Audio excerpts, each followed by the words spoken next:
This is this between us. The number one podcast in the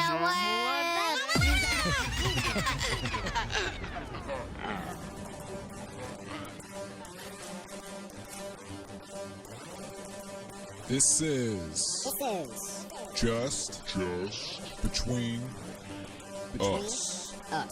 With your host, Camo. All right, how's it going, everybody? My name is Chris, and this is Just Between Us. And joining me today is my co-host at First Allan 2 on X. Allan, how are you doing today? I'm doing 2 thumbs up. The audio's on, right? The audio is on today, yes. Okay, dude. Woo! And we're even All recording on top of that. Like, both things that we're supposed to be doing are happening right now. Life is moving. It's trending in a good direction. We need a hashtag, dude. Things are moving very quickly. Very quickly. Mm-hmm. So yesterday we talked about the potential for civil war in America and what that might look like. That it's not really going to look like anyone is expecting. Well, I shouldn't say any adults, anyone, like what a child might expect is like the traditional civil war, but you know, but as we quickly realized as we were reading through those essays and stuff, it's kind of obvious, yeah. So today we want to look at how can we come back from the incredibly fractured place that we are. And when we are living in two different realities, the left in one, the right in the other, how do we fix that? How do you come back together when we disagree on fundamental things? On what was such a big deal with this pretty situation, with the good situation, is we're all looking at the same video and getting different answers. And when you disagree to that extent, how do you, what is there to come back together on? And so that's kind of the general topic for today. Mm-hmm. What do you think about that, Allan? I actually have something prepared. No. Yeah, I do. It's like it's almost like we set it up. Pretty crazy. It's almost like we think about the show ahead of time. Yeah, like we had a structure and stuff, like big boys. Yeah. No, not this show. We actually might have a left-wing person coming on, which is pretty cool. With like any luck. He's with any luck.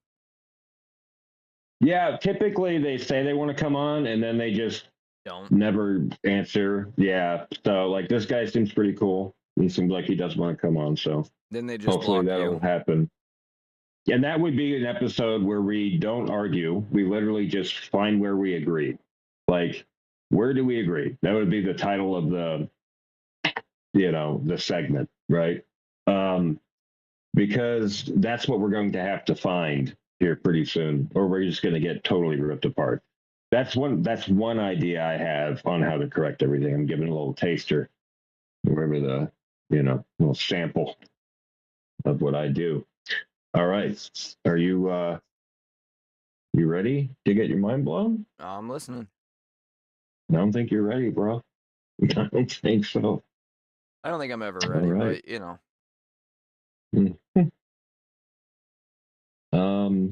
All right.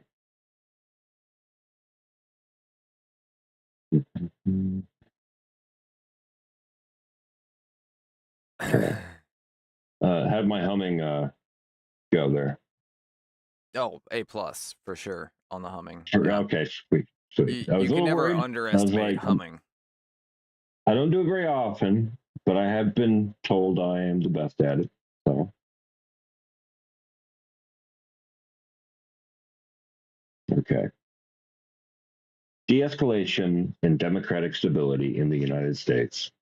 A conservative, institutional, leftist framework. Abstract. The United States is experiencing a prolonged period of social, political, and epistemic. That's like epistemological, right? Okay.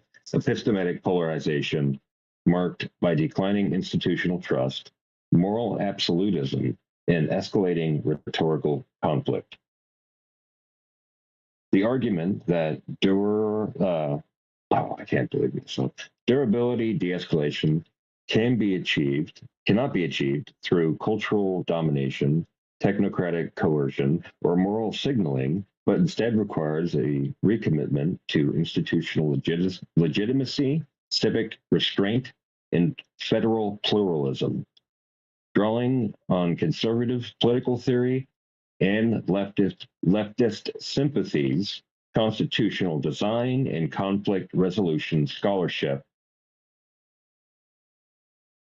it is proposed a multi-layered framework for de-escalation that prioritizes legitimacy over consensus, order over performative justice, and coexistence over ideological victory.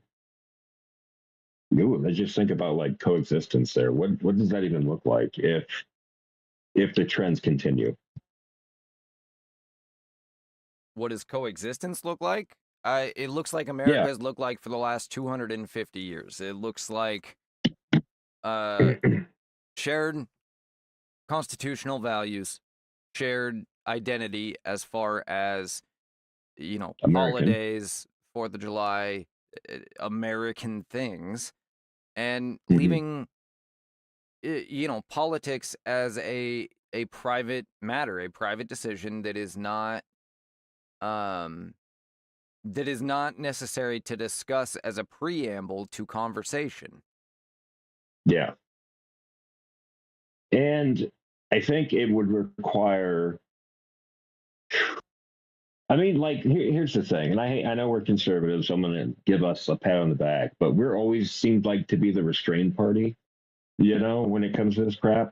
Like, we're always like, they're getting out of control, and then we got to put big boy britches on and kind of wrangle them back in.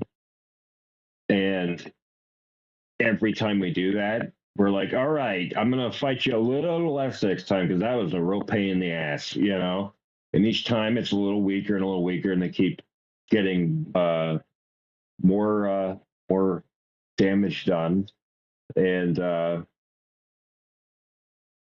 further, degrade our system, degrade our way of life, degrade what it even means to be an American or a man. I mean, it just keeps deteriorating. It's almost like it's deconstructionism incarnate, like a black hole of thought that just destroys everything it can get down to, Yeah, I mean, from a leftist perspective, they think that they're the ones, of course, that are sane, and we are the ones that are always trying to go insane. But the question is, restrain, oppress.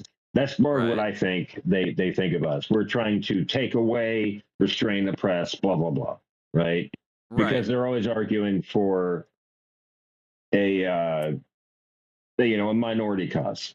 They always find a sympathetic party to rally around, and then they change a whole bunch of other crap while they're in the middle there, because the people that are doing the rallying around aren't the ones in control of the decisions. Yeah, the ones in control of the decisions are looking for ways to gain more control, more power, and make more money. They've flipped their interpretation of constitutional protections from protecting the minority from the majority, which they absolutely do, to forcing the majority to accept the minority, which they absolutely don't.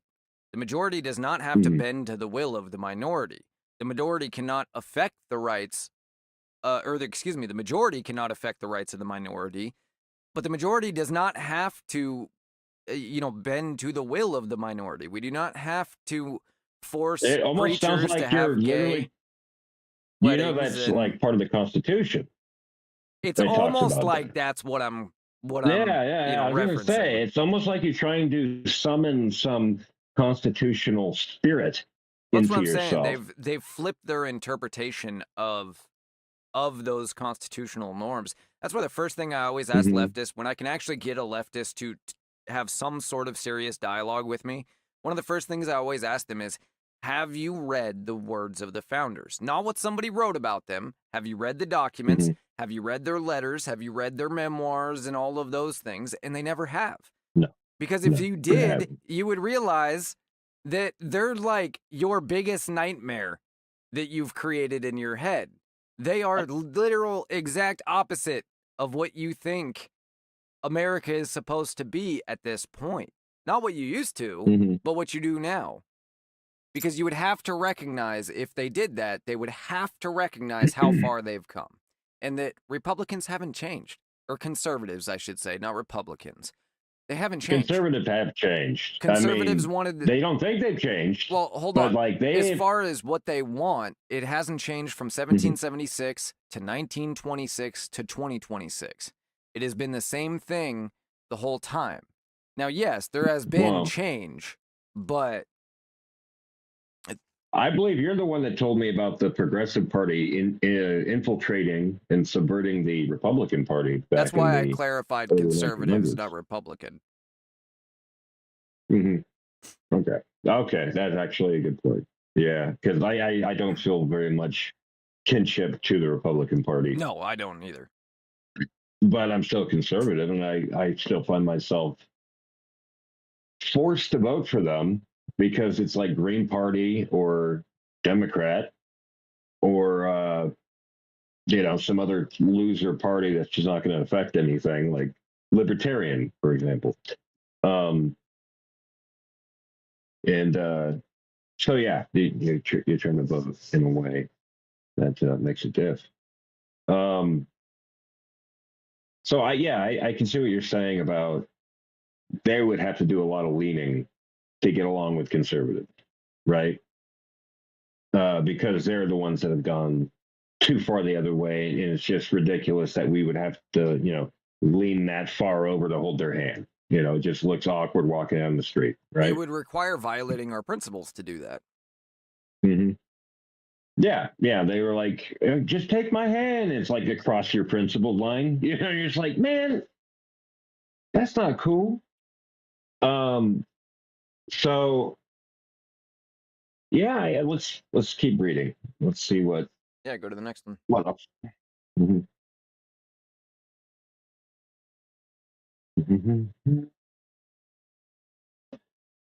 Problem definition: the nature of the current crisis.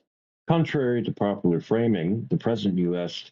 crisis is not primarily ideological, but structural and epistematic. It's easy. I can say epistemology, but epistematic is a hard one for me. And epistemology is the what's your foundational belief, right? What's the bottom of the thing you believe, right? Okay. Okay. Framing present crisis, structural, epistematic. Core features of escalation: legitimacy collapse. Large segments of the population no longer accept that opposing institutions act in good faith. We're kind of doing a summary of yesterday.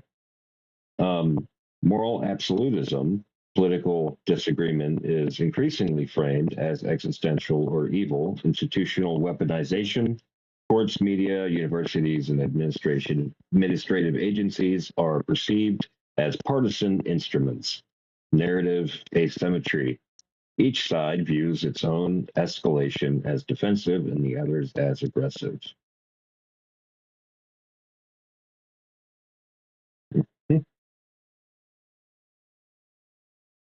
So, do you got anything on that? I'm not sure what really the statement was. Oh, you're that far gone. My bad, bro. No, basically, yeah, okay, I'll just read the headline. Legitimacy collapses. So people don't believe in that the government even functions correctly. Right. Moral absolutism: each side thinks they are the 100% correct side. Right. And the other side is evil, absolutely. Institutional weaponization: using the courts, media, universities, and administration agencies are perceived as partisan instruments. narrative asymmetry. Each side views its own escalation as defensive and the others as aggressive. From a conservative standpoint, this mirrors classical warnings from thinkers like Burke, Madison, and Oakeshott. Mm-hmm. Societies fracture when tradition, restraint, and institutional trust are replaced by abstract moral certainty. While a leftist would think that it comes from extreme authoritarianism and repeal of rights. What can I can't think of any like rights that a conservative wants to take away. It seems like they're defending them sometimes. Unless they're so I guess they look at it as like, oh, homosexuals couldn't get married, right? So that was they generated a right out of nothing and then said we were violating it. Correct. Right. That seems to be like a number one tactic, right? They'll generate like the transgender thing out of nothing and say that you got to do this for your kids, and then we're forced to somehow defend or I don't even understand, right? Because they just made it up. And suddenly it's a protection that we're violating, Right. That's what they did with abortion with Roe v. Wade and why it was overturned. Mm-hmm. Even Ruth Bader Ginsburg said it was bad. It was a bad decision, the Roe v. Wade decision, before she died. But they also would say separation of church and state, right? They would say that. Right.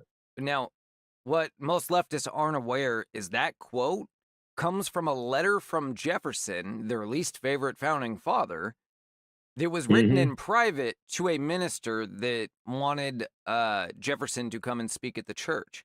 And he being somebody that was very principled on that, didn't want, the impropriety connection. Yeah. But that doesn't appear anywhere in the Constitution. It doesn't appear in any founding documents. It doesn't appear anywhere. In fact, the word God appears many times in the Declaration of Independence, for example, because separation of church and state was about keeping the church from influencing government, not from government honoring God, for example, or having a religion. It just meant. Well, I remember reading about this, right? Like all the way back in school, and like the number one thing my leftist teacher told me was it doesn't mean freedom from religion, right? Correct. So exactly. you can't. Yeah, that's literally what the left tries to use it as, though. So like the idea that you have like somebody that passes laws based on a Christian belief system, or writes laws or argues for laws. In that way, he can't use Christianity as a foundation for the law, right? Right. But that's not what that's saying at all. In fact, he can absolutely use Christian because we're a representative republic, right? So, so to illustrate why leftists have gone so far this way, I want to bring up something that I wrote down last night. I'm going to veer just a little bit, but it's on topic of separation of church and state here. I was listening to. Go ahead. Oh, I just had I looked it up on AI here real quick just to see what the overview was. Okay. And I just tapped in separation of church and state. The separation of church and state is a U.S. constitutional principle derived from the First Amendment's establishment and free exercise clauses, requiring government neutrality toward religion. It prevents the government from establishing, supporting, or favoring religions while protecting religious freedom and preventing state interference in religious life. There's an important historical origin, on favoring, though. While the phrase originated from Thomas Jefferson's 1802 letter regarding a wall of separation, the concept was rooted in the First Amendment. It was intended to prevent the government from controlling or favoring religious groups. That sounds a whole lot different than the way the left argues it, right? That we can't use Christian language principles. Language, or the idea that I'm writing this law based on my Christian faith, like from some law from my Christian faith. I'm going to write this law. Well, and You that's can't do that, apparently. That's the way the left wants to argue it. that's what I wanted to point out. It says it said that you cannot favor one religion or another. That doesn't mean that people in government can't have a preference. That doesn't mean that the government can't recommend a Mhm. preference. It means that they cannot make a law that is legally favoring one church over another or one religion over another. That does not mean that the government itself, meaning, you know, putting in God we trust on the money and things like that, cannot show a preference toward Christianity. It means that I there got a cannot be a follow-up for you. law that literally obstructs a different religion. How do you feel the founding fathers would have felt if they knew that Islam was trying to become a prominent faith in our country?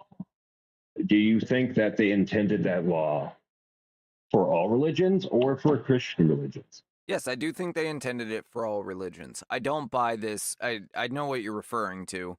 And I don't buy this, you know, that they would treat Islam specifically differently. Now, radical Islamists are different, but as far as Islam, the religion, they get the same rights as everybody else, and no more, no less. And I'm if sure those, you've heard this. hold on, I'm sure you've heard. if those tenets or those rights are trying to be used to undermine the rights of others, such as the case in Texas where they were trying to build an Islamic town that would require, if you're not The Islamic, you jizya. can live there, but you got to pay the Islamic jizya. Church to live there. Yeah, whatever it's called. That would not be constitutionally allowed already. It doesn't require any extra rules because that's subverting the constitutional rights of somebody else. I don't have a problem with people that practice Islam living in America, but you still have to be American. You still cannot subvert anyone else's rights. You still have to follow our laws, even if those laws are Christian-based. So, you know about the first interaction our country had in wartime, right? But I'm not The sure what you're Barbary referring Wars. specific. The Okay. Barbary Wars, Yeah, with Barbary the Muslims pirates, that were right. attacking American ships and enslaving American sailors. John Adams actually went over there, and he was like, "Why are you doing this to us?" He went to Barbados, not Barbados, North Africa, and he met with the I don't even know. I think he wasn't a caliph. Whatever they called their king, Okay. or their leader. And he said, "Why are you doing this to us? Like, we've done nothing to you. We're literally a brand new country, right?" And the the king guy said back to him, "It's because you are infidels, and it is our duty to attack you and take your stuff because we're stronger than you." And that was their first introduction to Islam. Okay. But see this, I Yeah. don't see this as a religion issue. I see this as a person issue. If that's what your personal belief is, regardless if it's because of religion or not, if that's what your personal belief is, then you're an enemy of the state. Right. But the imams preach this all the time right now. And here's the thing, dude. One of my good friends that lives by here is Yemeni, right? It's not against people that you have an issue. He's Yemeni and he is Muslim, but he's like the most mellow type of Muslim you could meet, right? Okay. If the imams rally people like they do in Australia and in England to go out and commit violence, like they're trying to do here, that would be treason. Yeah, but they would say it's their freedom of religion, and they wouldn't use direct language. They even preach from their I don't know, they don't call it a pulpit, whatever they call it. They preach from the stand that there are 5 invasions. Like, we are in, so you can attack, you can use propaganda. Yeah. Yeah, 5. Yeah. I probably like speaking in the Arabic because I took two languages, or I took 2 months on Duolingo. You know what I'm saying? In Arabic. Got that Rosetta Stone, did you? Yeah, no, that was Duolingo. It took me 2 months to realize the thing was AI generated because I kept giving like the same lesson over and over again. I know them young Anyway, kids don't know what Rosetta Stone is. You don't know that was about an them older one for infomercials. sure. That was I remember I was supposed to go in the border patrol, and way back when I was like 18. And so you have to learn Spanish, or you have to take um, a a test to see if you can learn Spanish. And so the first time I took the test to see if you can learn Spanish, and I failed it. That was a lonely ass train ride from down in LA back home.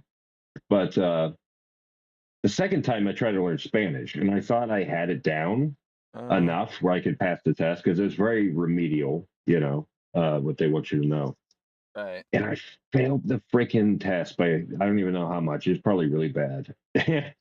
And I was like, I don't understand. And he said, did you learn professional Spanish? Or the guy that failed me, nice fellow. He asked me if I learned professional Spanish or,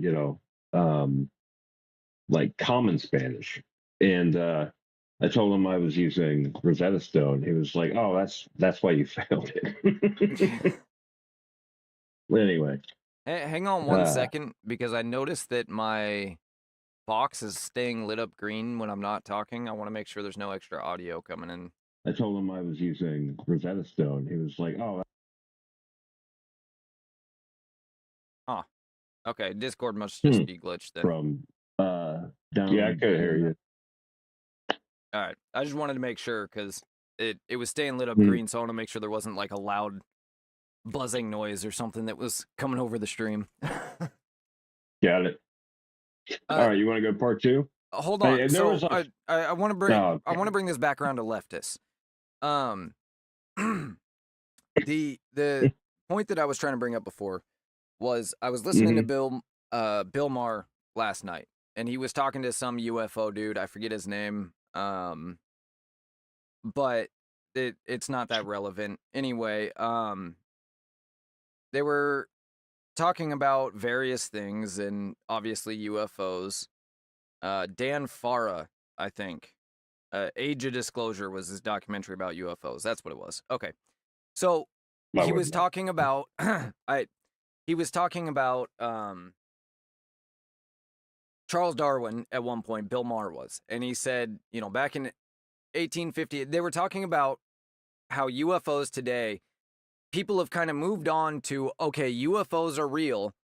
Now, what's the next step? Which I don't subscribe to that line of thinking, but that's what level they were on, which is fine. And he was comparing that to Charles Darwin. You ain't that type of conservative. Back in 1859, saying, when Charles Darwin introduced his theory of evolution, I'm sure it wasn't, 1 year later in 1860 that people accepted it. But now we tested it. It's reality. Let's move on. And saying that anyone that argues against it is just discredited at this point. I don't think he realizes, and I don't think most leftists realize, how few of them actually subscribe to these beliefs. Like, Charles Darwin's theory is not settled. It is not well-tested science. I mean, yes, it is tested, but it's not settled by any means, and it's certainly not the general belief of most Americans, let alone most people in the world. But they believe it is. Yeah. And that was a very interesting insight into their perspective and into specifically talking about the separation of church and state, I guess, where that comes from. They are so anti-God at this point that any mention of God or the church is like a mention of the devil to a Christian, basically, or of something evil to a Christian. Like, I just don't want anything to do with it. No, I'm talking about Bill Maher. I'm talking about leftists in general. Bill Maher. But I was talking about what Bill Maher said. Okay, I thought you said Joe Rogan the first time for some reason. My bad. Close enough. But yeah, it just same diff. They're so anti-God at this point, the average leftist, that any mention of God is revolting to them. And so by not separating God from government or Christian values from government, we're introducing an evil in their eyes. We're trying to force some sort of evil on them rather than stick to the principles this country has always had. I just wanted that perspective to be known, because I don't think a lot of conservatives realize how different that leftist perspective is on things like this. It was really eye-opening to hear him say, "We tested it, it's reality, let's move on." And we don't even listen to the people that don't believe in it because that's just stupid. Like, their belief in science is that strong, and that's scary to me. Because I always thought of science as a tool. So like when people are like, I believe in science, I'm like, it's a tool. That's, to me, that's like saying, I believe in hammer, you know?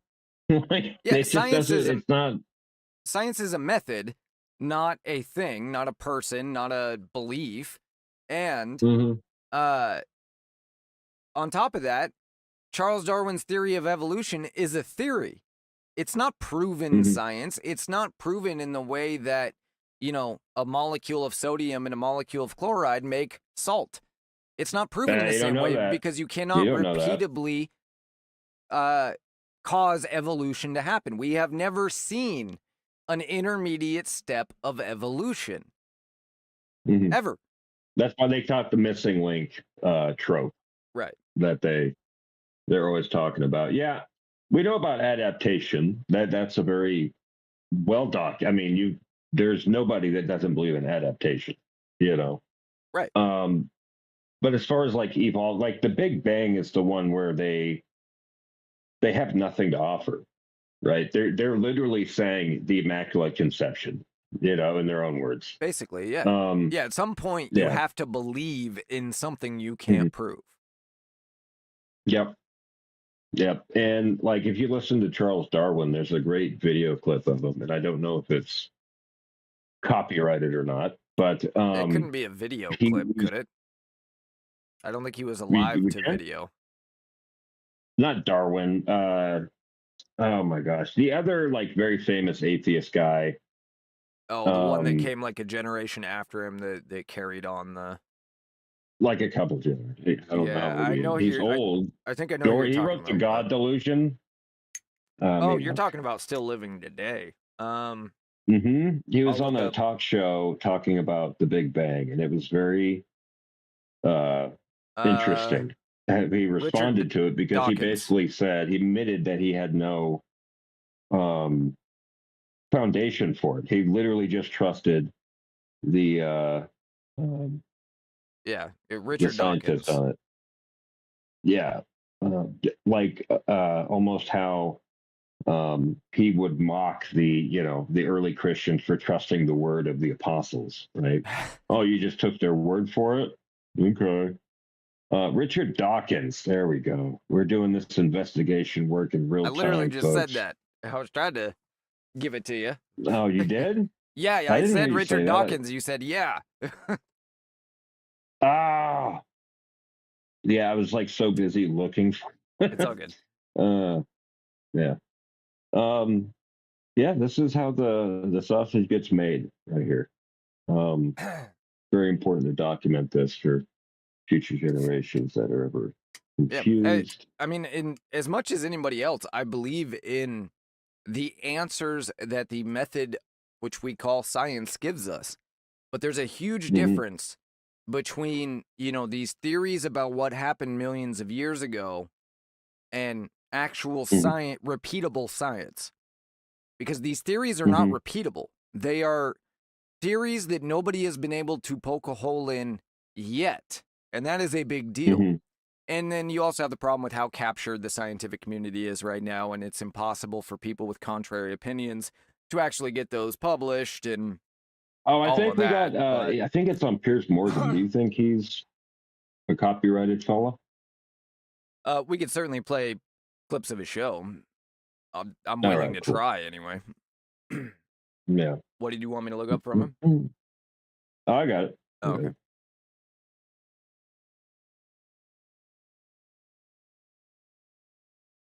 Yeah, I mean, Charles Darwin was, well, while you're pulling that up, I'll just keep going on this. Charles Darwin was his own biggest critic of his theory. There was 3 major flaws. It was 2 or 3 major flaws that he pointed out. Without an answer to these, you cannot accept this theory as fact. All right, go ahead. To the very start, what is there before that? And that, I think I asked you last time, and Professor Meyer brought that up again as being the flaw in your position, which is what is there before it starts? What is nothing?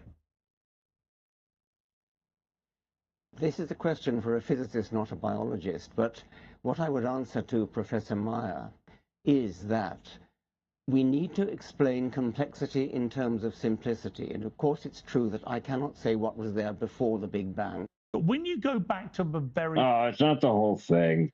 He goes on to give this very revealing, maybe there's another. What was there at Is the that start? Dawkins? We don't know. That's up for, that's the wrong I one. don't know. And you... Oh, okay. Because he gave his normal, I don't know, you don't know. Richard Dawkins. Well, here's Morgan.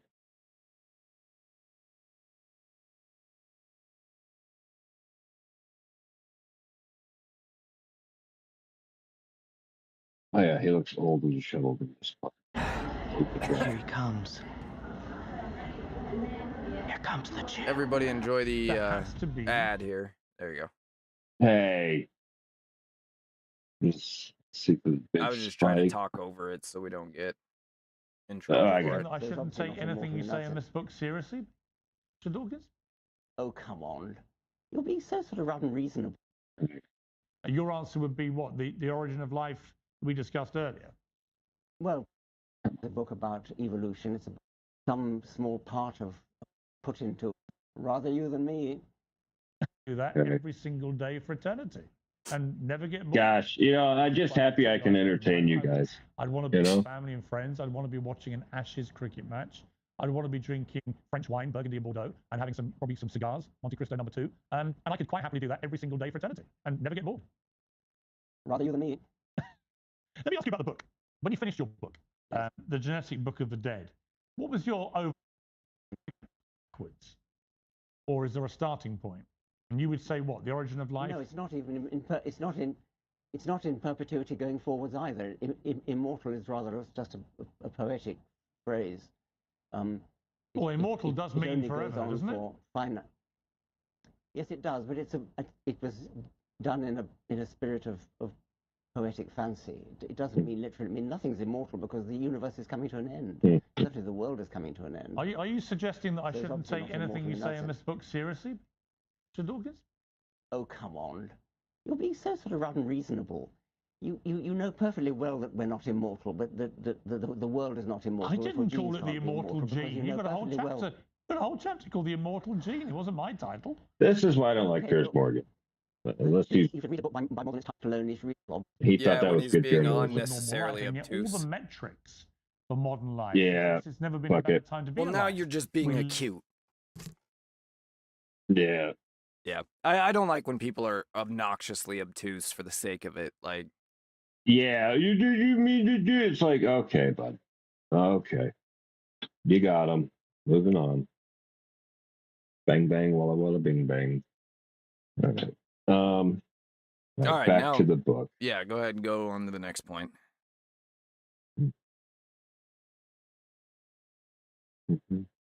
Which, by the way, while he's looking up the next point here, you can join this conversation right now live. Your little face will pop up right here next to ours.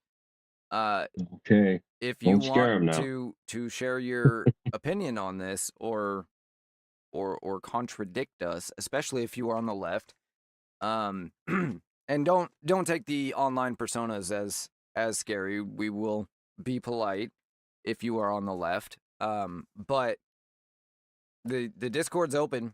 The link was shared with the with the show, and it's always in the description. You can join the Discord right now and tell us how we're wrong.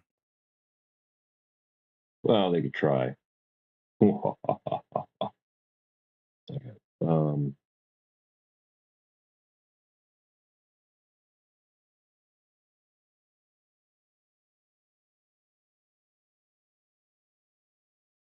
Okay. What part did we stop? We stopped like right at the beginning, didn't we? We were at number 3. If it was numbered. Huh. We were at No, actually we didn't make it at number 1. All right. No, we did make it at number 1. Okay. Conservative principles relevant to de-escalation. Approach rests on several foundational premises. Order precedes justice. Justice cannot be meaningfully pursued in a context of disorder. Attempts to impose moral outcomes without procedural legitimacy invites backlash and instability. Institution matters more than intentions.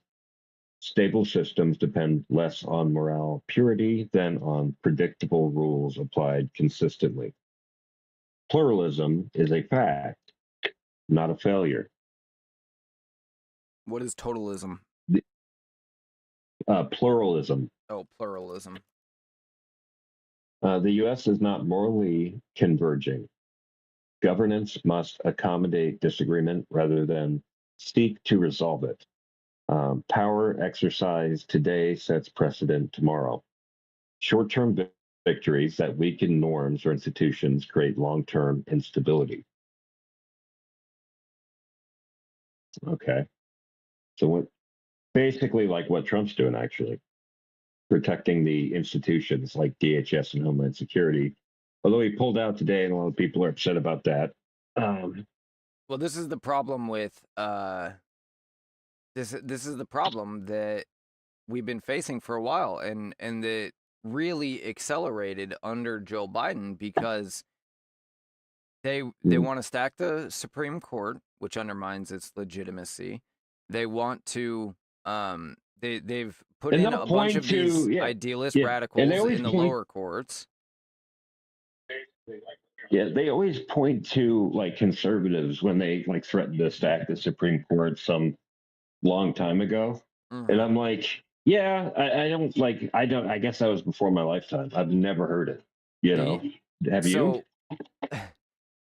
So prior to FDR, there was a back and forth between Democrats and Republicans stacking and removing judges on the Supreme Court to get decisions they wanted. FDR, that precedent kind of ended at the Civil War. FDR then was not getting his way because he was trying to implement a bunch of blatantly unconstitutional policy, and he threatened, the court was at 9, and he threatened to stack the court if they did not give him his way. Instead of stacking the court just gave in and literally reversed their previous decisions that these were blatantly unconstitutional laws, and just gave it to him in order to avoid that. Going forward, Congress changed the law. Well, I don't think there has ever actually been a law that establishes a set number on the Supreme Court. But nobody has done it since the end of the Civil War. Oh shit. Because what FDR did was largely seen as unconstitutional and BS. If it wasn't for the war, FDR would be remembered as the worst, most corrupt president of all time. Well, like the whole running 4 times things really set a precedent. Ha ha ha ha ha. Okay. Mechanisms of escalation diagnosis. Rhetorical escalation. Use of existential language, threat to democracy, fascism, treason. Moralization of policy disputes. Delegitimize of dissent as malicious rather than mistaken. Institutional escalation. Perceived selective enforcement of law. Expansion of executive and administrative authority, politicizing of law enforcement and regulatory bodies. Okay. It keeps telling us everything that can go wrong, I guess. It doesn't really have a lot of solution. Well, and this is how Rome fell, and it's what progressives have been trying to do to our government, which is make the institutions rubber stamps, essentially. And the permanent government, which is the regulators, the non-elected officials of government, they are the ones that actually make the decisions. And the president, the Congress, all of that, they just pass stuff through. Congress has essentially been a joke for a long time now. The president still holds really weight, funny though? But you're talking about the corruption, and you mentioned the fall of Rome. I was reading about like some of the later Roman empires right before the collapse, and almost all of them got assassinated because they tried to stop the corruption. Like every single one, it was just insane. They were like, all right, they did a crackdown on corruption in the governors, like the ones that ruled the provinces, and then suddenly an assassin came and kissed them goodnight. And then they had another guy named Aurelian who basically restored the whole empire, like the western part, like Greece. I mean, the western part, like Gaul and Germania, was all broken off. Spain had broken away, and in the east there was an uprising. This guy goes and puts down a massive uprising with help from their biggest enemies, the Parthians, and crushes that, marches into Gaul, defeats a massive army there, crushes that, and then he gets betrayed by his second in command, his best friend, because the people that he was cracking down on corruption, went to his best friend. They're like, hey, you want to be the next king?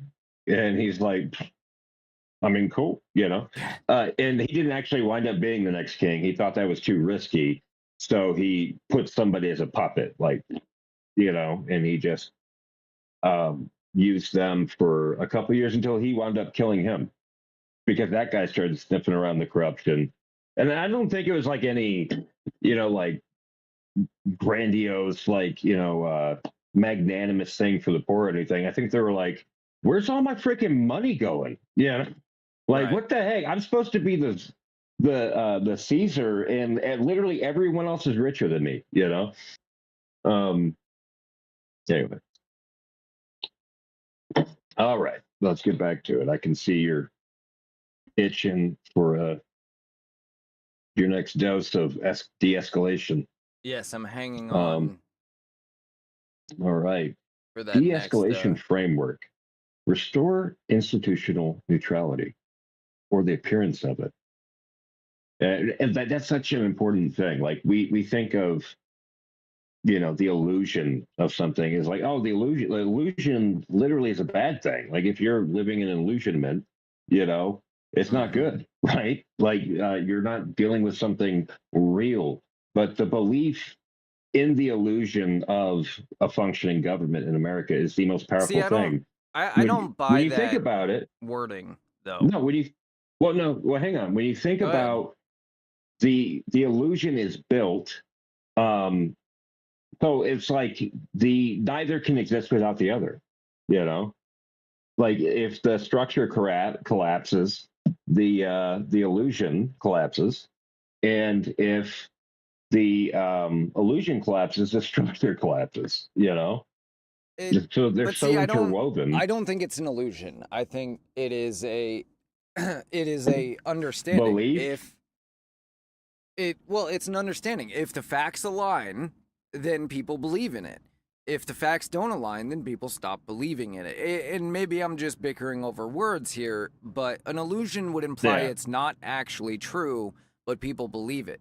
But it is true, it's not, though. As long as the facts align. So like basically the issue is we believe in this thing. If we all just stop believing in it, it doesn't exist anymore. There is no more government. There is no more, command. But what structure makes of us the believe in military. it? Huh? But what makes us believe in it? Well, we see it working, right? We see it working. We see Right, the it actually illusion in exists. effect, because the illusion is in effect when you don't notice it, right? You come out of the illusion when you have to deal with the government. Like, we all love police. Hey, police, police, police. And then the police officer pulls you over and you're like, you know what I mean? Like, it shatters this belief that the police are out there to protect you. That's one layer of the illusion. Suddenly you're the criminal, you know? Or like they just start interrogating you on the street while you're walking your dog or something. Yeah. You know, it shatters that illusion. So all of these factors can shatter the illusion that we have a government that is all working towards something for the unified us. See, I And think I think we're seeing a big issue with that in England, because they're starting to not believe in the illusion. I think it becomes an illusion when we believe in our representative system of government. Let's focus on Congress for a second. Well, I know you don't like illusion, but I'm saying that as a provocative word. I'm using it I get that, provocatively, but intentionally. we Okay. believe in our representative form of government because Congress is there and Congress is representing our will. Now, when Congress stops representing our will, they try to maintain the illusion that they are still the ones in charge and they are still representing our will. Eventually, that illusion collapses because we stop believing in it. But the illusion is there because they no longer represent the will.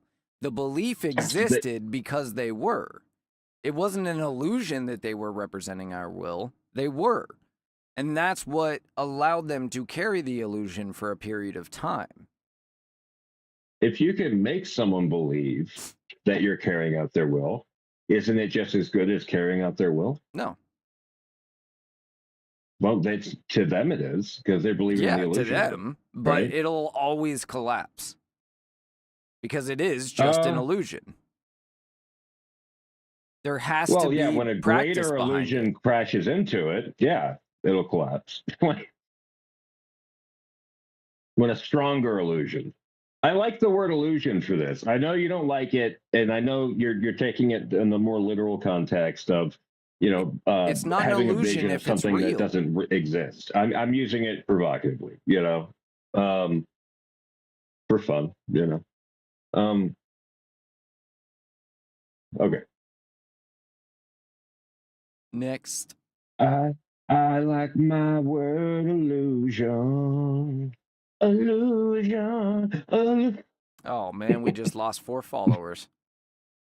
Yeah. No, we just gained 14. Nut. All right. De-escalation framework. A, restore institutional neutrality or the appearance of it. From a conservative perspective, perceived neutrality is almost as important as actual neutrality. Policy recommendations. Reinforce clear, narrow mandates for federal agencies. Reduce discretionary enforcement powers. Increase transparency in prosecutorial and regulatory decision-making. Avoid retroactive and moral enforcement through administrative law. The rationale: institutions lose legitimacy when they appear to serve ideological ends, and if those ends are well-intentioned. Even if those ends are well-intentioned. Right. Boom. All right. Yeah, and that's a huge deal. So we basically just had that argument. We just had that goes to what we said yesterday. Before we read the that goes to what we said yesterday, that it's not if the law exists, it's whether or not it's applied equally. Mm-hmm. Right. Or, we don't like every law that's out there either. So or I don't. Chris is like, hey, 3 felonies a day, I'm down. Woo, give me 3 felonies a day. But I don't like I don't like what that said right at the beginning, which is the illusion of legitimacy is almost as important as legitimacy. I disagree with that completely. From a conservative perspective, it has to actually be legitimate. No, once the illusion is gone, then the structure is gone, and if the structure is gone, then the illusion is gone. I'm playing with the idea in my head, dude. No, That's I all I'm mean doing. I'm not trying to. of the last section that you just read, you started off with a sentence that said, Oh, that I said, yeah, that was directly from me. it sounded like you were it reading. says it wasn't illusion. It was they perceived. Okay. Okay, Yeah, perception. perceived Yeah. neutrality. Right. Right. Yeah, Perceived that's what they neutrality. said. I don't buy All right. that. It has to actually be neutrality. Perceived neutrality means nothing. That's what liberals, or rather, that's what progressives have been doing with the government for the last 50 years, is perceived neutrality. Is it working, while they actually though? go Is it after working? conservatives. The perception, no. I mean, it Yeah, was yeah, to because some there's degree. a better, like I said, unless a greater illusion comes along, and the bigger, the stronger illusion right now is the conservative one. That's what's drawing more people in, and they can map that illusion onto their world around them. It fits better, you know. Like the people that are pretending to care about immigrants in Minneapolis when they live like in a trailer park in. I mean, it's never the people that live in a trailer park somewhere that are pretending to care. It's the people that live in fancy homes and that have a lot of money and a lot of time on their hands. Those are the people that pretend to care because they don't have any reason really to live. You know, like their existence is meaningless because all they do all day is serve themselves, right? And they just feed into that narcissism. They don't do anything for anyone else because they don't have any kids. They're too comfortable. And yeah, absolutely comfortable. And then they're like, I need to do something to ground my life back. Like I am just floating away. You know, there's nothing anchoring me to reality. I'm going to invest all my emotionality into this picture right here that I saw on Instagram. And that's going to become my identity. I'm going to be the woman that cares about this picture, you know? All right. C, de-weaponized moral language in governance. De-escalatory posture rejects governance by moral indictment. Policy recommendations reframe policy disputes in terms of trade-offs, not virtue. Discourage official language that pathologizes political opponents. Like when the left calls us, you know, magats and cult followers, even though we're not. I don't think you're MAGA. I'm not. You know, I've never identified as I'm such. conservative. Yeah, I'm conservative. I'm not MAGA. Although I get along with the MAGA folks just fine, you know, sure. always have. There's no doubt I'm more politically aligned with MAGA than I am liberals or libertarians or anything, but yeah, and the right would criticize the left as, you know, like a bunch of nut jobs, a bunch of crazies, a bunch of, you know, S word empathy, right? And that's the oous, and then I'd at the end of that. All type of empathy. I don't want to get you kicked off anything again. All right. All right. Reframe policy disputes. Separate criminality from ideological disagreement. Dude, that should already be being done, you know? Like when should be, but they were doing it to conservatives with the hate speech and the what was the Department of Misinformation and yes, they did that already. We were able to create a better illusion, one where that shit wasn't happening, you know. But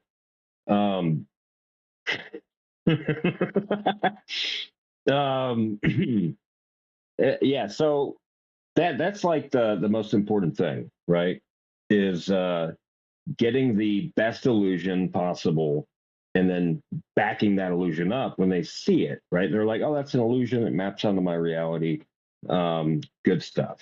Okay. And then I guess separating criminality from ideological disagreement. So has the right done that to leftists? I mean, if we're being honest. Has the right criminalized ideology? There's a big desire to on the right. Have they done it in reality? No, but there's a big desire to.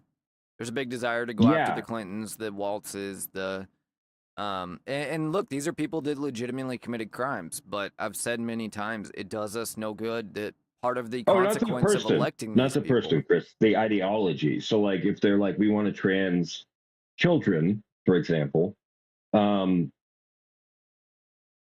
we Yeah, but that's a criminalizing that by physical. saying That's that a no? physical action, right? No, that's not just ideology. You are actually harming children.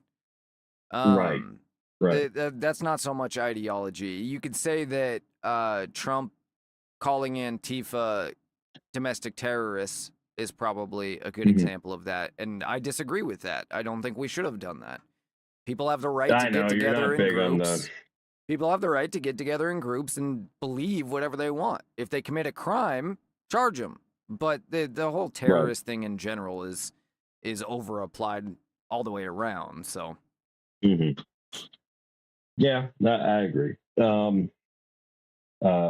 know. Well, on the terrorist thing, we've had a long disagreement on, but I agree with everything else you're saying. Okay, the rationale. When the state adopts moralized narratives, dissent becomes criminalized in perception, if not law. Okay. Reassert proceduralism. Oh, reassert. I literally thought I was reading a French word there for a second. What an idiot. Okay.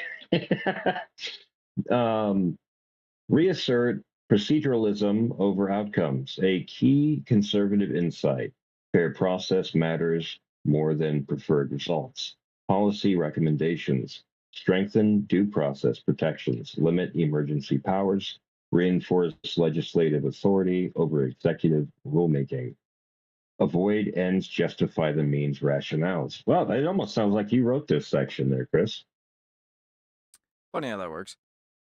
Almost like it's Yeah. consistent conservative principles. Yeah. Yeah. Like sometimes, like I know that I've really had to like game you, like game you up for this, dude. Because like when I first met you, you're over there like, yeah, it's Kamala. I want Kamala to win. You The remember? ends for And I had those. conservatives, the ends can only justify the means when everything else has been destroyed.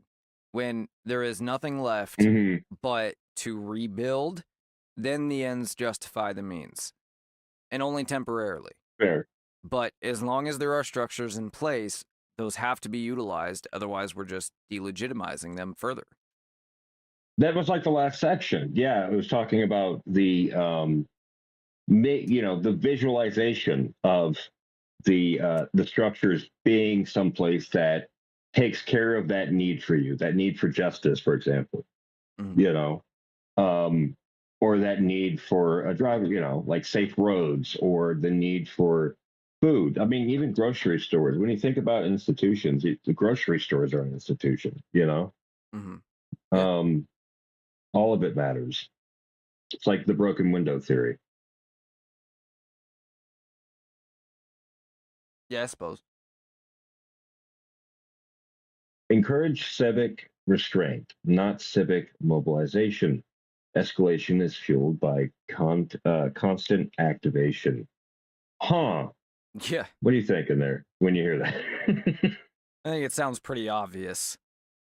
Mm.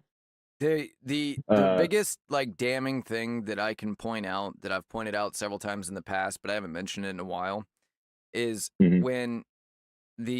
when Joe Biden won, the left posted that Time, I think it was a Time article, or it was either New York Times or Time, posted this big long article about how they subverted democracy to save democracy, and ensure that Trump didn't win.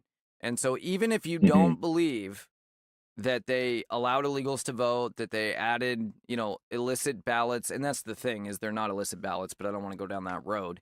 They Mhm. still lied and admitted to Mhm. lying to everybody about Donald Trump because they believed he was a danger.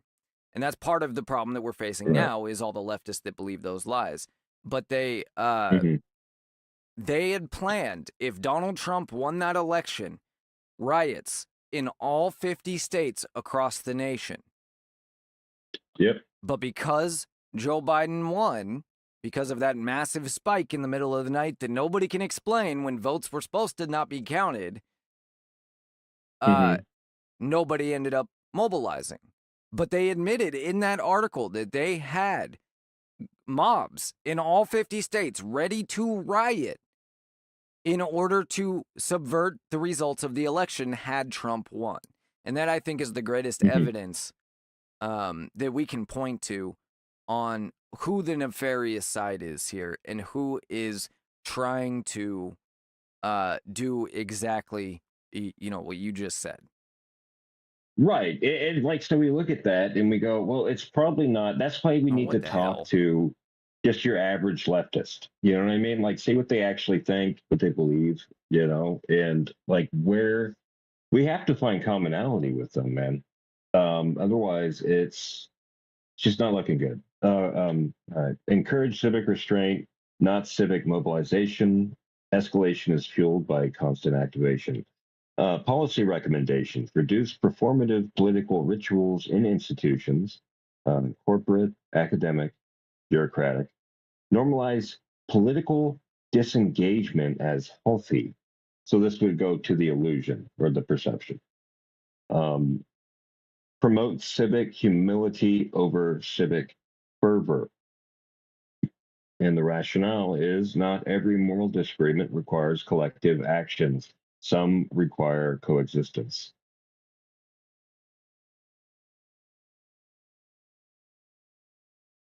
So not Yeah, every what requires action but requires coexistence? I missed a key word there. not every moral disagreement requires collective action. Some require coexistence. Yeah, To I suppose. basically say like what we've been doing, like what conservatives have been doing for a long time. If you live in a blue place or or are around a lot of liberals, they do a lot of crappy things, and that's why I think like conservatives that grow up in blue places are some of the more rabid conservatives. I'm not talking about like Nazi crap or the white supremacist stuff. I just mean they really dig into their constitution because they need to defend themselves, like when they're going to school or at work, or if they're ever going to open their mouth, because they're going to get hit by 30 different false, statements that they're going to have to debunk. And if they don't debunk them right there, then the three, however many are left hanging in the air, they go, "You lost." Right. Yeah, I grew up in a blue area, so. All right. Risks and objections. Objection 1: this enables injustice. Response: the conservative reply is not denial of injustice, but skepticism towards centralized moral enforcement absent legitimacy. Yeah. I mean, holy crap. That's like the best way to put that. That's what offends us though when we see people stopping their fellow citizen in the street in Minneapolis and asking for their ID. Give me your papers. That's what's so upsetting about that. Yeah. Yeah. Objection 2: neutrality is impossible. Response: true neutrality may be unattainable, but procedural consistency is not. Oh, Isn't man. that cute? Oh, smooth. You drop one of those, dude. All the girls that night just banging down the door, dude. Like, let me in. Mm-hmm. All right. Objection 3: this favors the status quo. Response: yes, deliberately. Stability is a precondition for reform, not an obstacle to it. Is it? Oh man, dude, that is based. Oh, what a comeback! That liberal is just crying because their entire cognitive dissonance has been ripped apart from between the cells, and it's like a band-aid that's been stitched on has been ripped out. Right. Like, cool. Right. Cool. Yeah. Metrics for successful de-escalation. Reduced political violence and threats. Well, that's frickin' whoa. What a genius thought of that one there. Did you know that we probably want to reduce the violence and threats, Chris, if we want to de-escalate the violence? Really? You think so? Yeah, that's a suggestion. Increase cross-partisan acceptance of institutional outcomes. That, dude, I don't even know where we can budge on that shit. Where do we even budge? You know, we've like literally given, oh, DI this, do everything you want. We've like destroyed even the concept of meritocracy, and we're slowly trying to glue it together again, like popsicle sticks. Right. Yeah, I mean, I don't know that you can, right?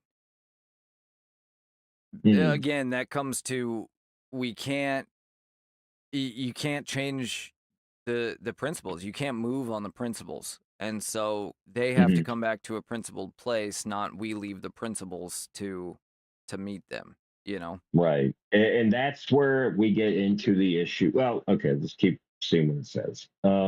Decline in emergency power usage. Yeah. Okay. So that requires some give and take there, right? If you're forced to use emergency powers, it means that the ordinary powers can't get the job done. So if you pull back the emergency powers, is that going to just re-escalate the situation? Like if Trump deploys the National Guard somewhere. It could. Yeah. And that's the thing, that goes to the question of should we pull ICE out of Minneapolis for a period of time? They have to go back in at some point, and so the question is, does that actually accomplish anything? Besides teaching the left that if they riot enough, we'll back off. I don't know. Right. Yeah, I was pretty against that, Trump moving out. But now that he did it, I'm 100% for it. So he did pull him out? Is that what you said? Well, yeah. No. But basically cat turd on X. you mentioned that twice though. Did he pull them out? Yeah, he said he met with Tim Walz and like he was giving a speech right before we got on. Right. About it. We can check that. We only got we got the conclusion left after this section. I'll look while you're going through this conclusion. All right, look it up. Yeah. Pull it up, Chris. It doesn't even flow right. Stabilization, not convergence of public opinion. Stabilization, not convergence. What the frick does that even mean? That is some college Nobody level knows. doctoral. Ask me anything. Oh, look out, buddy. Play some spin the bottle there with ChatGPT.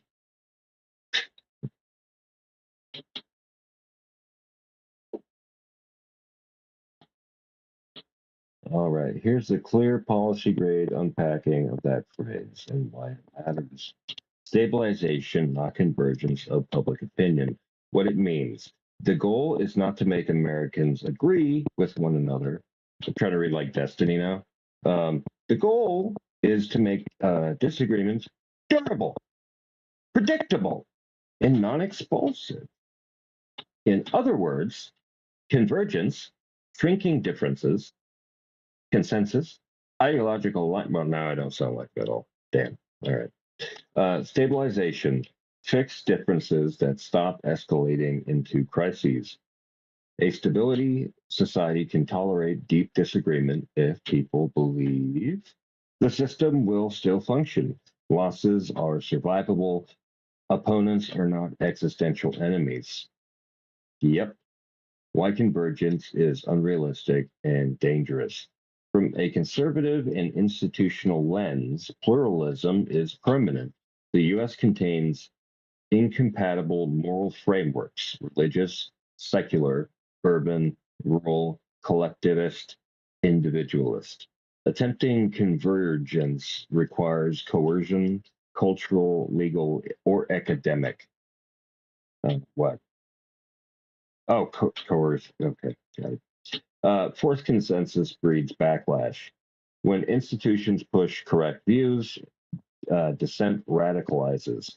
Suppressed disagreement doesn't disappear, it metastasizes. Um, Interesting use of a cancer word there, right? Consensus politics incentivizes moral absolutism. Did you find it, by the way?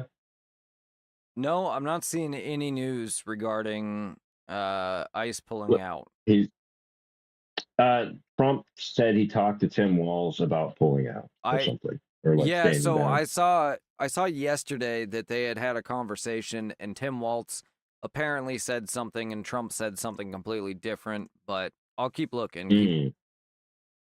I We'll get to the was on bottom of leftist this for Twitter sure. quite a bit today, so Of course it was. yeah.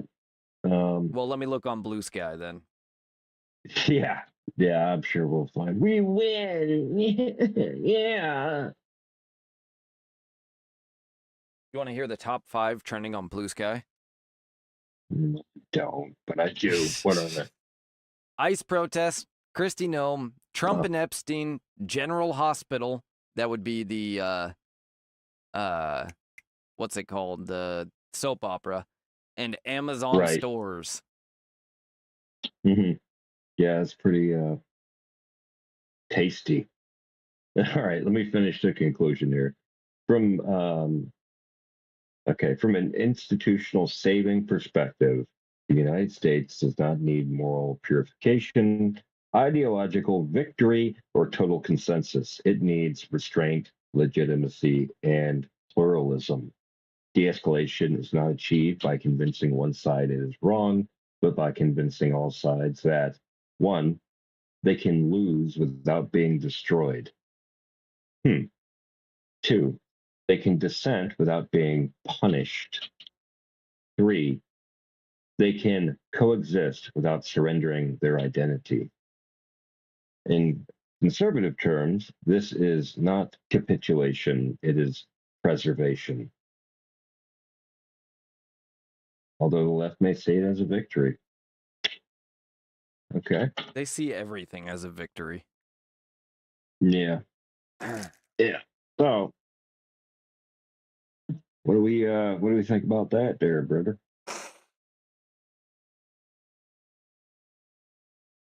I think that well, I think a lot of things. But I think that legitimacy is absolutely everything right now, and so is credibility. When everybody is lying, when everybody is trying to spin things to their perspective, people are looking for credibility. They are looking for somebody that they can trust. When you can't trust anybody, being able to trust somebody it's a necessary human function. It's why undermining marriage is so diabolical, because having somebody that you can implicitly trust with anything is a fundamental human need. And in times like this, when everybody is trying to spin the narrative to suit themselves, credibility is what matters. And even the most ridiculous person can rise to the top if they're credible, which, is kind of two sides of a double-edged sword. But yeah, when you think about what incredible means, it means exceptional. But exceptional at what? Are you incredibly manipulative? Are you capable of incredible violence? Are you incredibly intelligent? Like there's so many different variables to that, and it's yeah, interesting. people have to be able to they have to be able to find grounding, or they're just going to check out completely. There has to be everything is untrustworthy right now. The news is untrustworthy. Television is untrustworthy. Movies are untrustworthy. Podcasters are untrustworthy. Your spouse is untrustworthy. Your kids are untrustworthy. And obviously, I'm generalizing here, right? Right. You're just talking about your family. I got you. Right. The internet is untrustworthy. And so when you can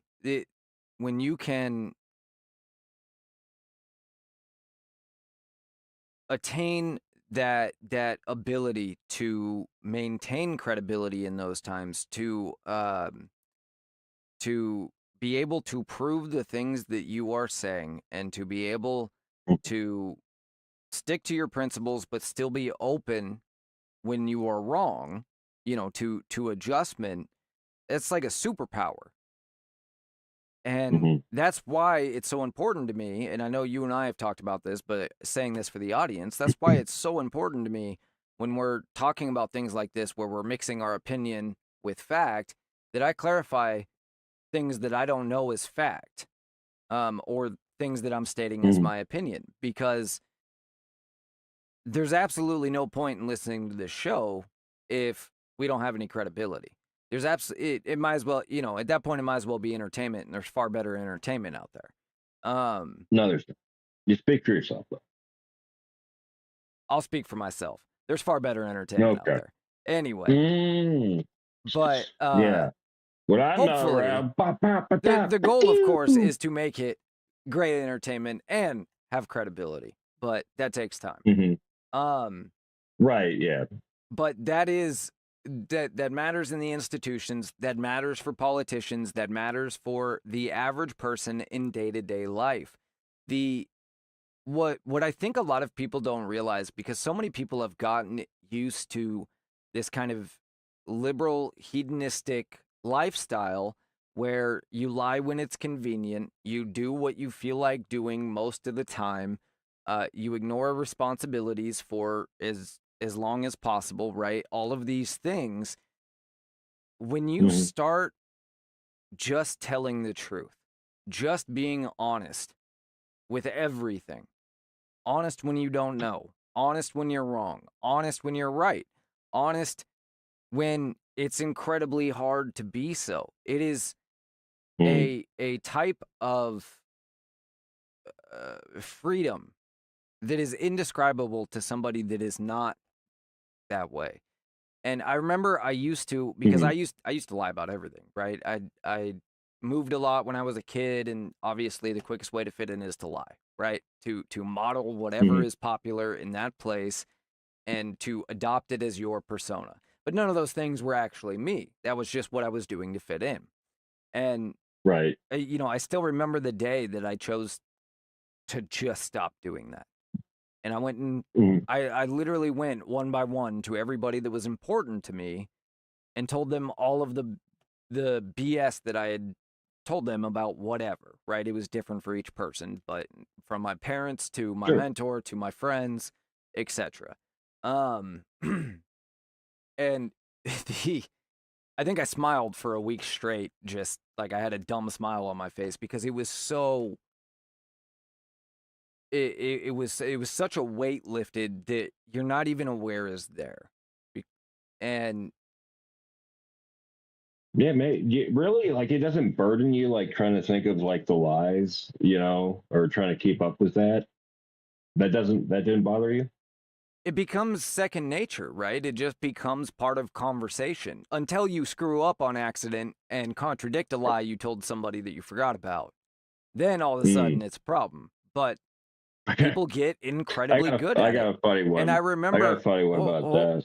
Hold on one second and then tell me. I remember when I was like that, when I would talk to people that were honest, they would have this look when I was talking to them that felt very disingenuous, and it felt very intimidating. And I didn't understand it. Like, it's, to me, as a liar, assuming everybody else is lying, because most people were, it felt like there was just nothing there. Or that they were seeing right through me or something like that. And what it was they had nothing to hide. They were actually being genuine. But I was so far from understanding what that actually meant at that time that it came off as insulting, if that makes sense. Like they were being condescending, maybe? Kind of, yeah. It's hard to describe, but yeah. I think, well, like real quick, the funny one. There's this guy. I started working, doing like EMT work, and there's a guy that I became friends with, and he had like 3 kids, and like really young kids and a wife, and he just wanted like a dude friend, you know, like somebody he could go hang out with. And so we go like drink a beer, or like I went fishing with him one time. But he got to the point where like he just called, like, and he knew my schedule, right? And so he would call me, you know, hey dude, what are we doing? And I'm like, oh fuck, and like I felt bad, and I didn't want to push him away, so I told him that I had to go to the beach on my day off. I'm like, yeah, going to the beach, and oh, cool, cool. And then like around noon, I go outside and I'm playing fetch with my dog, and this truck rolls up on the road, and I can see the freaking window roll down, and I was like, oh shit, and it was him. I couldn't even fucking look at him. I was just like, you know, and then like he goes, you didn't have to go to the beach? And I was like, no, I didn't have to. It was just easier to tell him that instead of like trying to come up with something else. No, dude, hey, it got canceled. It was freaking my decision to just drive there randomly got canceled. Flat, you know. Yeah.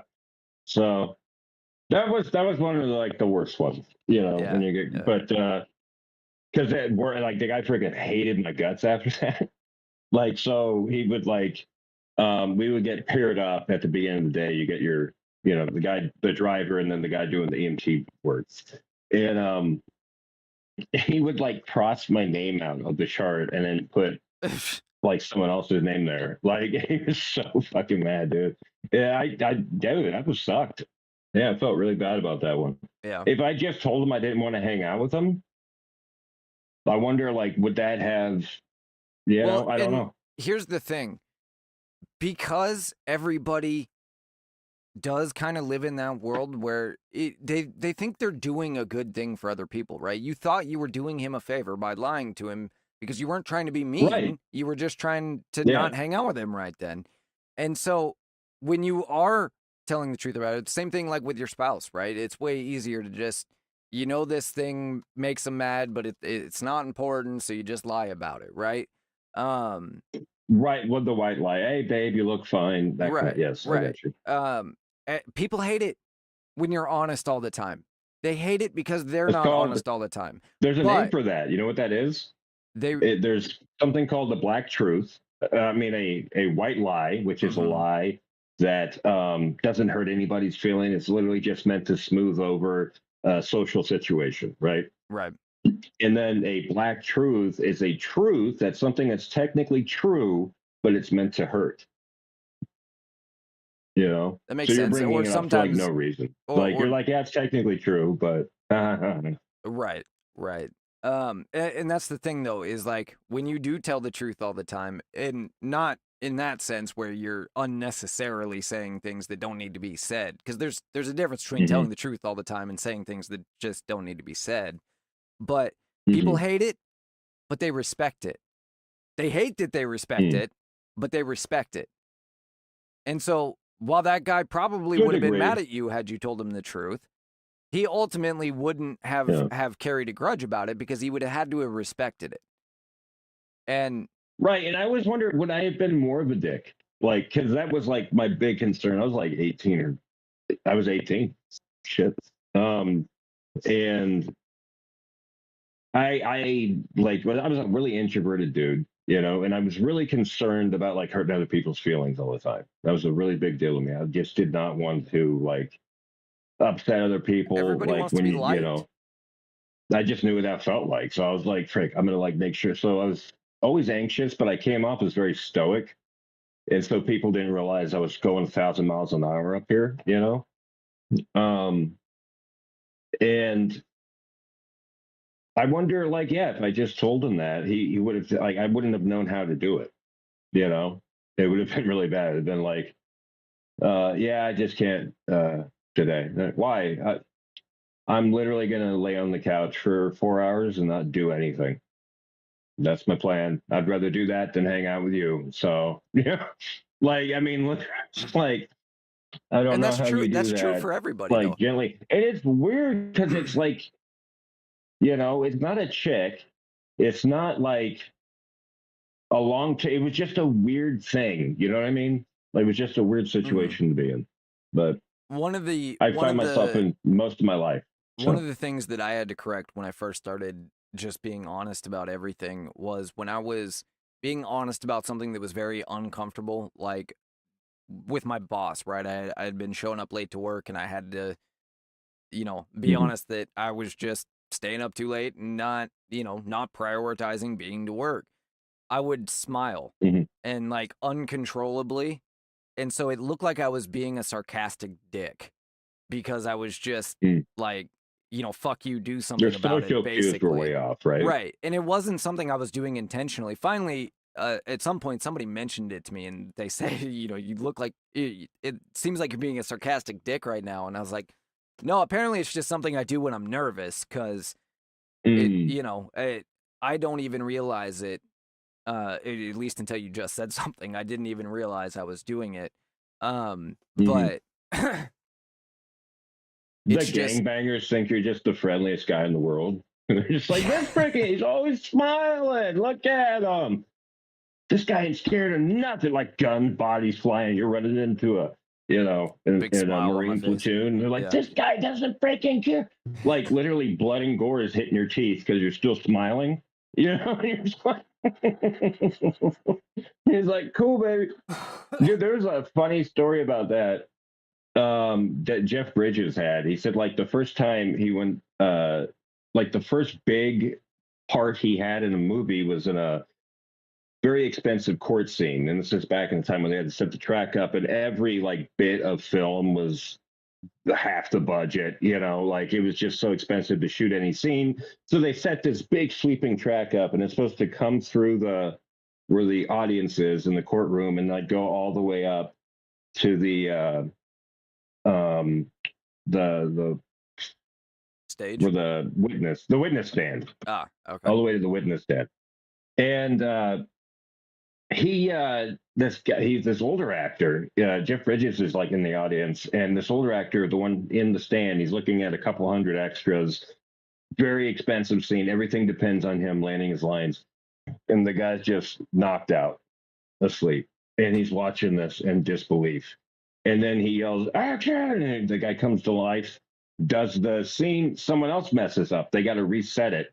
Even more states now. They're the second time they're taking this. Right. And he looks over, and as they're setting up, the guy is conked the frick out. And Jeff Bridges is like, holy crap, I got to learn from this guy. This guy isn't like, he has mastered the art. He is so comfortable, he can just sleep. And the track happens again, nails the scene, and they call cut, and the guy gets up and he's walking, and he goes, can I just learn from you? Like, and he goes, what do you want to know, bud? And he goes, how did you get so comfortable in like the in that scene right there? How were you so comfortable? And he goes, oh, I have narcolepsy. Every time I get anxious, I fall asleep. That's inconvenient. That was funny. Yeah, I thought that was a funny bit. That's Or pretty a good. true story from Jeff Bridges. They used to be great. Now, who I even can't knows? place him. Literally just shows up holding a cane in a movie. Yeah, man. Okay, dude. It, Bye. Like that's his whole role in every movie now. it's amazing how disconnected actors are from reality. mm. I'm just showing Jeff Bridges on the screen here because I couldn't place him. So Oh, for real. Yeah, I guess maybe it's before your time. You're freaking 4 years younger than me, he's definitely so an that old makes a guy. lot. Yeah, I know. Four whole generations before you. Right. Yeah, I forgot I hit my I'm trying to my find a young 100, picture. 110. Hit my old 110 coming up. I can't find a younger picture of him. Mm. Young Jeff Bridges. We're gonna have to bring in Still the just him Chris in a clone? beard. Hmm? Yeah, if we need to, yeah. You know, Yeah, I guess I got to bring in the old Chris clone. see if we got anything on Blue Sky. No, That'd doesn't be look like fun. it. I guess I can go Bummer. through and read some of my fun conversations on The threads whistles, today. the whistles should be banned. Let me tell you this collective of whistle printing rogues that I'm lucky Mhm. enough to be part of, we've printed and shipped over 150,000 whistles this month. Our output is only increasing. If you need whistles, we'll send whistles free. Yeah. The thing about the whistles is you Yeah. are increasing the likelihood that somebody gets shot and somebody that's innocent gets shot. Not because ICE agents are terrible cops that are untrained. That's actually not true. They are pretty trained, and usually the ones in the field are not the recent hires. But you are literally making it to where they cannot think, they cannot hear. You have a crowd of people around, and like I said yesterday, 9 out of 10 have no interest in harming the agents, but 1 out of 10 do. They don't know which one of you that is. And when they have 9 people blowing whistles in their face and 1 trying to hurt them or kill them, it's very hard to process everything that's happening, and that leads to mistakes. And that's the whole point, right? The whole point of keeping this pressure up on them is trying to get mistakes that they can pounce on. They want martyrs that they can then hold up as champions of the cause, basically. Yeah, we kind of touched on that yesterday. Like, yeah, that was in the escalation part, and that was like a major factor, and it was, you know, putting their people in situations where violence would be done. Whether they were doing it, they could like frame it in a defensive way. Remember, when escalating, always frame any violence you do as defensive. Right? Rules for radicals. I have an interesting post here about the surveillance state being built. By who? By who? Well, the allegation is it's by the Trump administration, but this obviously started well before the Trump administration. But it's not entirely wrong either. Oh, interesting. Got one of them puzzles. Here, conundrum. Here's the video. And so this is centered on this video of ICE agents that are wearing meta glasses. Now, here's the thing. These ICE agents are wearing meta glasses. We had a comment, by the way. Oh, we got a comment on X, but apparently it was so bad, X already banned it. Those are the only ones that don't show up on my share on the feed here. Yeah, we always get nice ones. They're never creative, and they typically have like 1 follower. But occasionally you'll get the 1,000 follower leftist fella. Why is that blocking the screen? There we go. But the reason they're wearing these AI glasses or these meta glasses is so that we have first-person perspective of the body cams so that they can't be blocked. Right. This is literally a result of leftist media, or rather mainstream media, lying about everything these officers do. Yeah. Yeah. So what do we got here? I think this is just video showing the meta glasses being super worn. Cool music. I'm not 100% sure. They sound like they're about to go on a 90s action adventure. Yeah, it sounds like somebody's sneaking through the jungle right now to spring up and attack a fortified military structure. Into the jungle. Uh-oh, there's a mystery afoot in a 90s TV film. Whoa, look at that. Absolute model of a woman right intense, there. Dude. Look at that freaking athlete right there, dude. Meta glasses. Dun, dun, dun. That is so cool. It blew my mind. My mind is blown. Holy cool, dude. Oh, I gotta be honest, if I zoom out. If I were going to join Border Patrol or ICE right now, I wouldn't wear a face mask. Was that literally like a recruitment video? No way. It was literally no way that was. It was literally just a video that was showing the fact that they were But wearing then the like glasses. the crappy what was the name of the fat Aikido? Steven Seagal. That was like that was ripped off from a Steven Seagal movie, dude. Expect a copyright strike from Steven Seagal. I'll tell you what, if I get a copyright strike from Steven Seagal, man. I'll offer to settle it with him in the octagon. I have never fought in an octagon a day in my life, and I will gladly take on Steven Seagal any day of the week. Dude. Yeah, well, now that he's old and fat, but when he was like throwing guys 60 yards totally without their help, like there was no suspension wires at all involved in that. You would be having a bad day. Let's just put it that way, okay? Anderson Silva was one of the greatest UFC champions at 185 pounds that the world has ever seen. Right. And he front kick knocked out Lyoto Machida. Right. That kick that he did, one of like only 3 that it's ever happened in the octagon. He learned from Steven Seagal. There's a video clip of Steven Seagal, and I'm not even joking. There's a video clip of Steven Seagal saying he taught him that kick. And that is the only time a Steven Seagal move has ever effectively harmed anybody. The front kick. He'd been working on it for years, dude. That's what he said. He'd been working on it for freaking years. Look it up. Look it up. Steven Seagal taught Anderson Silva front kick. Hello. Hey, what's going on, Austin? We're live, just FYI. Yeah, I was watching it. I finally got home. Fun. Oh, sweet, man. Finally home good to have you. From harassing ICE agents. You got your whistle? Our house in the middle of. No, I went to Minneapolis to, house. You know, get involved. That was quick, moon dude. Protesters. Mooning them, huh? Oh, hold that on, was you. I knew it. Let me fix. I the knew it. I was feed like here. that.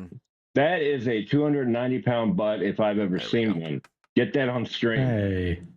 Anderson Silva credited Steven Seagal with helping him perfect the front kick that knocked out Vitor Belfort UFC 126 in 2011. Let me videos. Steven Seagal on Anderson Silva front kick. Here we go. Donna. You're not showing it. I'm showing it to the audience. Standing here with You're the legendary secondary, Steven bud. Seagal. We're actually at the UFC 126 press conference, post-fight press conference, and Anderson Silva credited Steven Seagal for his victory. How are you holding up, sir? Great. How are you? I'm doing really This comes fine. from Chimera. Being the big movie star that you are, it's an honor for me to talk to you. Thank you, sir. I just got to the point.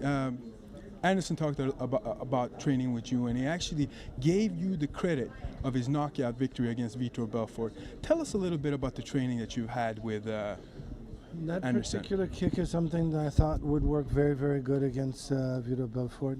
And it's something that I worked over 30 years on perfecting. It's something I've worked very hard with Anderson to perfect. He is a brilliant martial artist with great natural The talent. greatest in the world at the time, by the way. That kick, and tonight it paid off, and I'm very proud of him. Could you tell us of the origins of that kick and the front kick to the face? Did you I hope they see showed the Dana kick. White's shirt? Probably over 40 years ago. What did he that do? I've changed and modified. No, I didn't see in it. It said the last Dick House on it. 5 years or so. That's Nice. the only part we need to see that he said he was working on it for 30 years. Are we going to see more episodes of the Law Show? Yes, we're shooting in Arizona right now, and All right, we don't need to freaking. Yeah, I'm gonna see if I can find the Change kick it from here. Louisiana or New Orleans to Arizona. Hey, because there's do a that lot away from more your camera, very, guy. very- Whoa! Or your mic, I mean. Dude, we got a freaking atheist in the house. What are you How doing? we doing, bro? What are you doing taking Alan's hat bit? Alan has worked very hard to have You're the hat stealing my bit. freaking hat bit, bro. You want to freaking go right now? That ain't happening, dude. No, you ever see the hockey guys get into it? These guys are like 6'9", 280 pounds, and they come up, Oh, you said that to my face there. Oh, you just had a bad day. Oh, fuck you, buddy. Oh, fuck you. Okay. You know, it's the funniest. I found the video. Because they're so polite. They're so polite. I found the video we want here. This is the one. What? Hang on. No. You freaking. Calm down. Austin's challenging me, dude. Hang on. I'm not taking that lane down. I'm not taking With the strength, endurance, and Whoa, mental aptitude of up to like 100 Navy SEALs, as calculated by prominent scientists. Sadly, Seagal has chosen not to enter into any professional combat sports, hoping to spare any potential competitors the humiliation of a swift and embarrassing defeat. It's been theorized that Seagal may in fact be unable to stop himself from killing any opponent once his lightning-fast strike has connected. In this regard, Seagal is indeed a humble and compassionate man. But while Seagal may be too dangerous to enter into any ring or octagon, he has worked with the best, teaching them revolutionary techniques that the world had never seen before. Most notably, Seagal taught the flailing, unskilled UFC fighter Anderson Silva a highly secret move that had never been used before. Seagal called this strike the front kick. Got his mom's gardening Finally, hat out. Silva's long losing streak was over, and he enjoyed victory in the UFC. You got my game. That's why you calling my name, bitch. While most martial arts kicks go around, like the roundhouse kick, or sideways, like the side kick, Seagal knew there had to be another way. He thought long and hard, spending many sleepless nights poring over ancient, forbidden martial arts scrolls, and trying out new techniques on live gibbons, writing out his complex ideas Trying out and techniques on gibbons. Finally, after years of struggling, intense trial and error, and several exploded gibbon heads, Seagal struck upon gold. Something so simple it had been right in front of him the whole time. Why not kick forward to the front? A front kick. His crowning achievement was unveiled by Anderson Silva for all to see, and martial arts, and the world in general, has never been the same. We're gonna see the deadly front kick From the modern here. martial artist, Oh, this has no, been we're David not. Christian, wishing you happy April Fool's. They would get. Did they even show it once? They didn't even show only the showed kick the in whole video? pictures. Yeah. Hey, Alan. That's I'm just kicking it. Yeah, it's a nice hat you got there. Just kicking it, bro. How you doing? It's What very is this stylish. fucking bullshit, dude? What is Austin even trying right now? You don't even know, son. You don't even know. How about a freaking hood, bitch? Yeah, get your hood on, yeah. Dynamic. Anderson after the I think I think Alan's fallen from Hat Master here. I think I've owned this chucklehead over here, this imposter. We're seeing a regime change in real time. Yeah, this was just, like when the young, when the young buck tries to fight with the frickin' experienced guy, he's got his horns broken and all that, and he comes over. So He's now like, you got a you got your peacock. horns broken. I'm going to do something to you. And he just gets right in the butt, dude. Like, it's really bad to see. That's what you're saying as we sit here. How's it feel, Austin? Oh. I'm still cooler. All right, I finally found a video of the kick itself. Damn it. This comes from Oh, you Mind did? Smash. Who? Oh. Ready? Samurai. Cool. Anderson Silva switched off Vitor Belfort. Interestingly, though, Machida did the same many years later. Oh, this guy. I know this guy. Yeah, that's a You crazy would kick. say the same thing. The front snap kick. What makes this kick He hit him with another. Knocked him out and hit him on the way The down. masses have a tendency of bashing more traditional styles, but here's another example of a traditional strike working like magic. The distinction between this and a teep That's gotta would hurt be that your a teep toes. is more of a push with the balls of the feet, I think Whereas of a fighting is a whipping hurts motion, you whipping the too balls every of the time. feet into the target. It seems to me, though, One if is you more of a kick distancing normally, tool, the where other, you're especially in spreading this the case, force whips out across your more foot, speed, Look it hurts up, less than look if up you're when jamming your Anderson toes Silva into gets him. knocked out, because he would play all these games in the octagon. Yeah. Yeah. Isn't trained to respond. Just search on YouTube when Anderson Silva gets knocked out. I'm sure the video he's thinking of will come right up. Yeah, well, actually, Anderson Silva versus the American awesome guy that everyone's name, because he was a champion for a while. It'll come to me there. He even Apparently, I broke can't his spell leg. Anderson. That Knocked one. out cold That one by right Chris there. Wieldman. Was it? Yeah, that's it. You know what I'm talking about, right? Was it Anderson Silva that broke his leg? And his then shin? Chris Weidman, right there. He was playing games. He was like dancing back. They Yeah. didn't show it. Oh, wait, there you go. Okay. So he's, yeah, well, you can't hurt me. He landed that one. Does not want to get Oh yeah, I Puts remember his this head fight down. now. Mm-hmm. If he can take Anderson down, he should take Anderson. Anderson was one of my favorites back in the day. Yeah, he was good. This is why he's so special. He's what do I know? Yeah, that's why he's special, all right. He just kissed him. He's such a nutbag, dude. Punch a hole in his chest. In the best way. Everything else is good. I mean, you take that many hits to the head, I think that's just the natural course of things. You just start bobbing around like an idiot. I like Green. Mm-hmm. I like Green. I like Green. We got to catch him. Oh, he tried to get him with the kick. See, the problem with doing all this is if you end up getting knocked out, you just look like a jackass. Mm-hmm. And wait for it. Stuffed it. But if you knock him out, you look really, really cool. Yeah, So, which he had done. high risk, high reward. Mm-hmm. That's when you got the big butt. There we go. Who It would have else been was really it that funny used to if do he just that? dropped right Hang there. on. Like literally almost stand there and Boom. take hit after hit. He's holding on to the It ref. wasn't Mayweather. No, Mayweather was like one of the best. The guy who got, well, there's a few guys that would just take hits. But this one hurts. Burns. Boom. Robbie Lawler would be one. That one he's out cold. Chris Weidman. Who else? Just not. For some reason, Cowboys come into my head, but I know it's not. Cowboy would get hit a lot too before he woke up. Dude, look up the. But there used to just be guys or a guy that would just literally stand there, arms on the, and just like hit me, and then they would hit him over and over again, and then he would finally put his hands up and. Yeah, look up.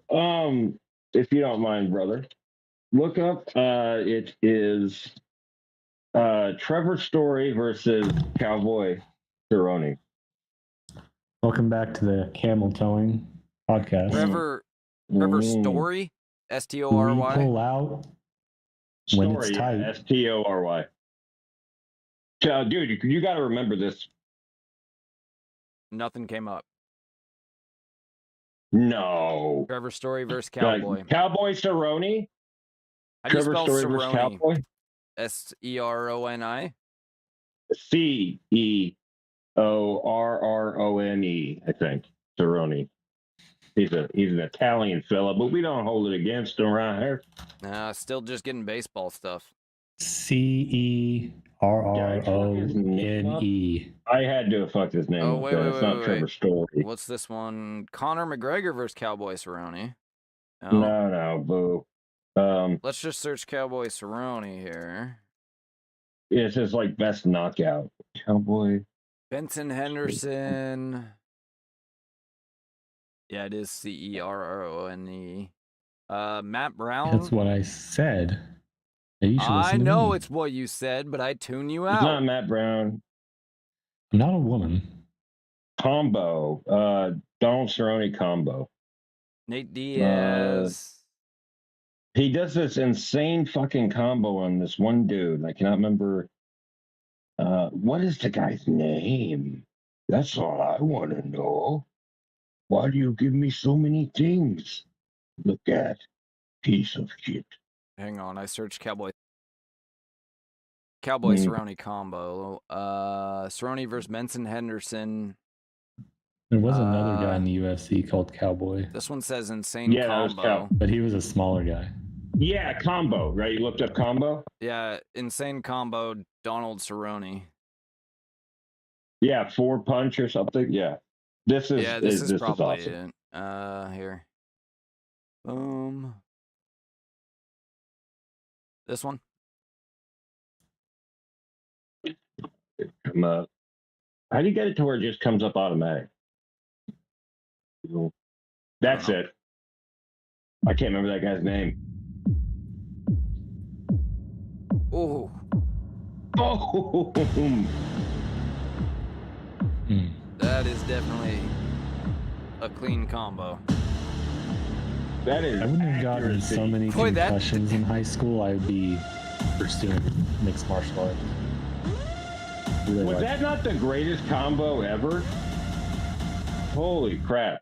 I think the greatest combo ever is a number 2 with no mustard. When comedians fight hecklers. Yeah, right after that turd of a joke. Yeah, I will go fuck. Good call, good call. Sit down, you big bitch. These are the times when comedians fight hecklers. Okay, shut up, Matt Rife. When Frenchie sets the rules for a serious bit, but a projectile from the crowd turns the show into a brawl. On YouTube. People same dudes. Shut up for this, please. I need to do it properly. No more yelling out. Thanks. Which ones do you want to see? Because we can't watch this whole thing too long. Yeah, I don't know what you're even doing. Clashing the symbols stop for a little bit. I just look funny. And you have time to get it out there. Oh. Frenchie attempts to establish order. You want to watch like an hour-long comedy special on stream? Yeah. It has to be more than 65 years old. The way it's copyrighted free. Saying things like he was. Saying things like. Do you fuck something at me, bitch? Oh, there we go. That's tough guy A shit there. projectile flies at the stage, and Frenchie instantly greenlights the physical retaliation. No, but like I'm in the middle of a video, throwing something in my head. What the f is that? She threw something at you. Get her out, get her out. Get him walking! Wow, that's dealing with it. What a comeback. That's just what they'll do. They're not allowed to do that. That's violating his rights to watch a comedy But show. the heckler's refusal to exit forces security Just to close as the going into a distance. church, right? Both going, see ya. Get walking, get walking. We've been very patient. Get walking. Very patient. Who's the guy getting thrown out? The orange guy or the... Don't do it. The Right. verbal warnings have hit their limit, and when the heckler digs in, the transition from comedy show to brawling pit becomes inevitable. Oh, I hate these AI freaking compilations. They don't actually know what's funny, so They're blurring every time they throw a punch. The resulting Are you kidding me? scatters the remaining. What is this? Feelings. I hate having a line. And This is the one I want to see. 'Cause this is what the. Oh, okay. I knew that was going to come out. I had a feeling. Okay. Uh-oh. Let's address this first because I can't just leave this. No. The heckler tries to play the victim card. Sammy pauses the show to address the guilt trip before it spreads. You were heckling. Yes. Listen, I'm going to stop. I don't want you to leave. I want you to stay, and I want you to feel what you're feeling, go through it, and realize that when you come to a live show... She denies heckling, but Sammy refuses to kick her out. Thanks, AI voice. He forces her to sit there and process her bad behavior. People here paid for tickets to watch me talk. And I did not ask you for all that feedback that you gave me. So you interrupted, and you actually caused a disturbance for the people who paid. Boy, this guy and now you're making it about he's the worst preschool teacher. It proves he is in control. You're doing it right now. You're doing it right now. I just need you to realize it's not all about you right now. It's not what he said, it was how he said it. Good. Yeah, right. That's basically verbal R-word. But by arguing back, it's just a she bunch proves of Sammy's nonsense. point perfectly. I think. Good. Lame.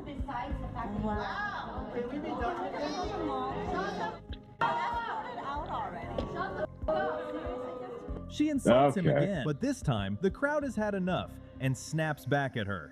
All right. Oh, the crowd snaps back, guys. I think we found the Pokemon. Sammy Obeid used therapy to fix a heckler, but a cursing is Okay. Why is this still on screen here? This is not supposed to be on screen. There we go. Oh, Boy, my Lord. what is this? Look at this joker, dude. Trying so hard, climbing so high, but falling so fast. So hard. Everyone in the chat, do you like me or Alan more? Whose hats are better? I mean, we got to ask now, who's the real hat king? Well, this isn't even like a competition, but I'll take it easy on it.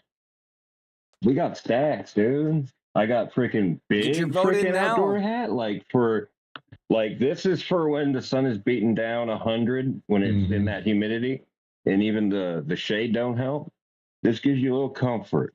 This one's for looking like a jackass. When you want to look a little stupid in front of the ladies, you put this thing on. Suddenly, you're a big dummy. All right, so who's it going to be? The American Sincerist or Resident Gen Z, i.e., Miller Talk? Oh, you got all right, and now I'm cool. I got it tilted forward like a detective. There you go. A detective, Cowboy Gardner, Tar Heels fan. Deal with it. The difference between you and me is I added the camel hat just for a couple extra style points. I didn't need it, but you need all those hats. What it is, that camel hat, you thought it would save you, dude. You were over there like, I'm going to put this camel hat on. It's going to save me because I look ridiculous. I could never be as cool as freaking Allan, dude. I know what you're thinking. I read your mind, Austin. They actually put it on the billboards, right? Right outside the highway there. It says what is on Austin's mind because I tell them beforehand to print that shit. Okay? Deal with it. I'm sure. Deal with it, dude. All right, what else do we got? So, that's a good question here. Latinas for Trump co-founder warns immigration will cost GOP midterms. No, it won't, because it's what Republicans want. Yeah, Just a and thought. we're gonna finally put to bed the idea that Latinos don't want secure borders like that. That's never what they've ever said. In fact, like Hugo Chavez, for example, he was so against he was so against immigration, illegal immigration, because it ruined the collective bargaining of his Mexican people. Right, he was a hero in California. You guys know Hugo, right? Right. No.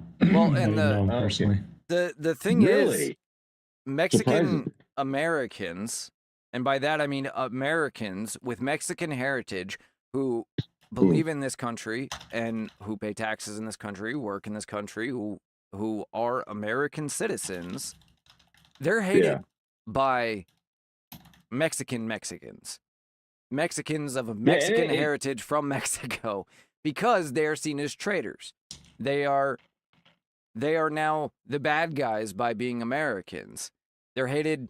Well, I grew up around a lot of Mexicans. Like there's the first generation Mexicans have like a romanticization of Mexico until they go there when they're teenagers, and then it just goes away.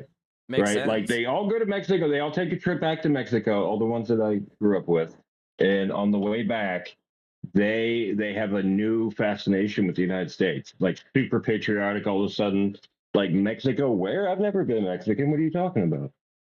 So maybe it depends on where they go. But sure. I mean, here's the thing. Would you rather be in that country or this? And Mexicans have kind of overwhelmingly established they would rather be in this country. And you want to be in this country because this country is America and we have American values, American traditions, and the American Constitution. You gotta say America, fuck yeah, greatest fucking country in the motherfucking world, yeah, America. You gotta say it like that. I don't like to rip off other people's work. So you wouldn't know. Oh, there we go. Suddenly the principal guy. Never, always like, hey man, if you can go against your principles to get a quick edge, do it. That's what Chris always says, huh, Austin? where I'm Suddenly always he's at. all about these principles and crap. All about them principles. Austin's with it. Look at that hat, dude. The hat game is. You want to hear a what? question about the principles that I thought of this Yeah. morning, What do you got? but I can't remember it. So Nah, I Oh, haven't asked. well, screw. I should have us then. texted it to you. Yeah, you should have. We got Austin to string a couple sentences together and he totally forgot. Well, in the meantime, let's hear what Trump said about Ilhan Omar. Okay. There is $19 billion in Minnesota Somali fraud. Fake Congresswoman Ilhan Omar, a constant complainer who hates the USA, knows everything there is to know. Donald Trump. Nah. She should be in jail, or even worse punishment, sent back to Somalia, considered one of the absolutely worst countries in the world. She could help make Somalia great again. Mm-hmm. And leftists will, of That's what course, he look at said. that and say, oh, how racist, how awful. Do you realize that she has made many speeches in America claiming that she represents the will of Somalia? I think it's worth going and looking at some of those greatest hits, dude. Video moment, man tried spraying something at Ilhan Omar at her town hall tonight. Oh, no. It's only 8 seconds long. Please, nobody. Everyone go to the general chat. That was loud. All right, just a second. Let me show this video since I played it. Nobody saw it.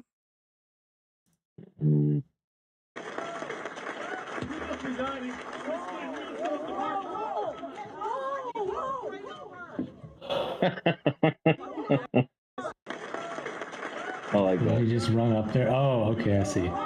He looks like a drunk homeless dude. I can't tell what he's saying either.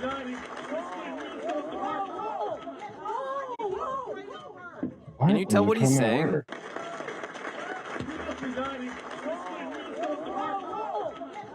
This is what it means to suppose to means? I don't know. Dude, you got Send it Chris to me. looking like you got Chris looking like a like a 12-year-old anime character. Yeah. It did me and Alan real good, but Hang it on. didn't do Chris any justice. Wow. You look like you just found out that it's Christmas morning in like a Japanese anime. You That's guys what you are a look bunch like. of assholes. I'm out of here. Oh, that is so funny to me. Hang on one sec. I'm trying to save it so I can show it on the feed. Was that my chair? I don't know. Why do I look Oh, like got I'm a big old- exceedingly happy? Oh no, that's my podcast mic. Dude, that's the funniest thing I've ever heard you What say. the heck? It changed my my sign from invest precious metals, buy lead, to keep calm, OMV, evil overdue. That sounds like it. Yeah, Sounds like- that's let's spot see. on, isn't it? And I that mean, degree on the wall is to Chippendale's Quick College Education. Huh. I wonder. Grok keeps saying it's freaking like servers are busy. I'm not signed in. Maybe that's why. Dude, don't look anything like that. I'm gonna see how Grok does it. Yeah, I want to say, like, Chris, dude, you totally look like there you go. That's what they're laughing so hard at, guys. Did you guys ever see It doesn't look so Fullmetal bad when it's Alchemist? You when look it's like the big. brother from Fullmetal Alchemist. Brother! Austin, you got one hell of a pointy chin in this. I know. It didn't get the bottom hat. I guess it just thinks the bottom hat is my head. because it just put the. It does. It looks like hair. Austin? It added a bunch of extra hair to you. Mm-hmm. Austin, it hit the second chin on you too. That's pretty good detail, though. It's got the wire coming off my I had to say headphones that like and everything. 5 times to get it. Whatever. Screw you guys. Oh, I'm going Grok home. finally worked. Yeah, that's All right. That's a good job. Get rid of bro. that nonsense. What? I don't know what he's. Oh, I was taking your picture off the screen. I had to save it to show it to the audience. I was trying to use Grok to do it, and then it just randomly asked me what my age is. Like I'm not signed into Yeah, X. that's because of that European BS. Because you can ask it to put somebody I in a thought you were gonna bikini, be and like, that's a big deal. Yeah, see what your age is, and then you should just type in Blink 182. Chris gets it. Oh man. Are you You 18? didn't get Elvis Presley! Grok did a little better, but it screwed up one of them. What's my age again? Stacy's What's mom. my age again? Oops, I didn't mean to send that one again. I'm kind of.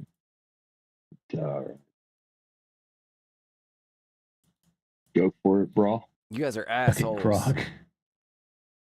This is the first one it did. It is so bad. It put a guitar on. It put a guitar in my. Did Dude, you add Chris, another one you in there? gained like 40 pounds. Did I? The second one is so I could much go better. for gaining 40 pounds. Dude, that was fucking amazing. They gave me regular glasses. Yeah. And put your eyes. Your eyes are just like the eye emoji. Dude, my freaking mouth. I am saying some important shit right there, dude. They got my weird little lip curl thing. Oh. The second Oh, one's a it's lot so better. good. I'm Except for getting also it. I'm just like getting Chris is in a different style. Why is that fucking picture? Dude. Oh, Chris, you look like you what the hell? aged like 40 years, dude. Dude, Chris, that's his midlife crisis. Yeah, I don't right there. look. I don't look That's great the in this photo one. of it. I'm not a big fan of this one. Me, I look like. Can I get a Baumgart, regular the one, big- please? No, the big stupid guy from The Office, like how he's always like, "Hey," Oh yeah. like, that's who Yeah, I that look like in guy. that photo. The guy look- that dropped the chili everywhere. You look exactly like my stepdad in this one. Oh, The first one looks like that must have been what you look like as like a 22-year-old. It's 22-year-old Chris there. Oh. Wait, how old am I now, though? 30. 41, right? Yeah, that probably is what it looked like when I was 22. Because why are your eyes It's so bugged? crazy. You look like you're on crack. Who does? It's Austin. crazy how when you're Look like at his eyes. you're 16 years old and you're like Mm-hmm. looking at yourself in the mirror and you're like, I look so old now. Like I totally look like an adult. Yeah. And then you're Mm-hmm. 21 and you look at yourself in the mirror. I look like an You're adult. like, dang, I look like an adult. And you pull up a 16-year-old picture and you're like, dang, I was a kid. And then you're like 25, looking at your 21-year-old Yeah. self, and you're like, wow. Yeah, I'll sneak up on you, dude. As a 99-year-old, 100's coming fast. I'm just gonna put it that way. All right. Well, this died off quickly. Yeah, wow. Way to keep Austin the energy killed up, it. guys. I wish I could. Freaking Austin, he's over there like a fun black hole. He's like, I can't talk. I wish I could remember that thing about the principles. Oh gosh, yeah. I wish you could remember something too. Finnock? It was something along the lines of like, well, it's my principle not to kill someone. I don't ever want to kill someone. But right. if you Alan threaten comes my life, I have no other choice but to kill you. You are forcing me to break my principles in order to sustain my own life. Yeah, it's like like an abusive husband who's like, "You're making me do this too," kind of situation, right? Yeah, we were actually discussing that a little bit earlier. The idea that the left creates a thing that they claim that we're taking the right away from, like they had gay marriage was like one of the early ones in this century. How did I cut myself? Ridiculous. And the second one was the trans thing. They just created this trans thing out of nowhere and then said that we were taking the rights away from the trans kids, So they always know how to frame it in a way that the conservatives are the bad people taking away all of the, rights. What do you think about that? Those stupid conservatives, they took away my right to own a slave. Yeah, man. Yeah, we did. Like, we did. I think why does history still say, though, that the conservatives were the slave owners and the people fighting for abolition were progressives? Those are the same people that say BCE, dude. Don't worry about them. All right? They don't mean anything. Yeah, I mean, it's like they forgot that the Republican Party was literally formed as the anti-slavery party. Y'all must have forgot. No, but the party's flipped. Right, that's why FDR was a leftist, right? Because the party's flipped. Yeah. I love, anytime they say that, I'm like, so FDR was a Republican by today's standards? Well, no. So then what? Well, yeah, it's something.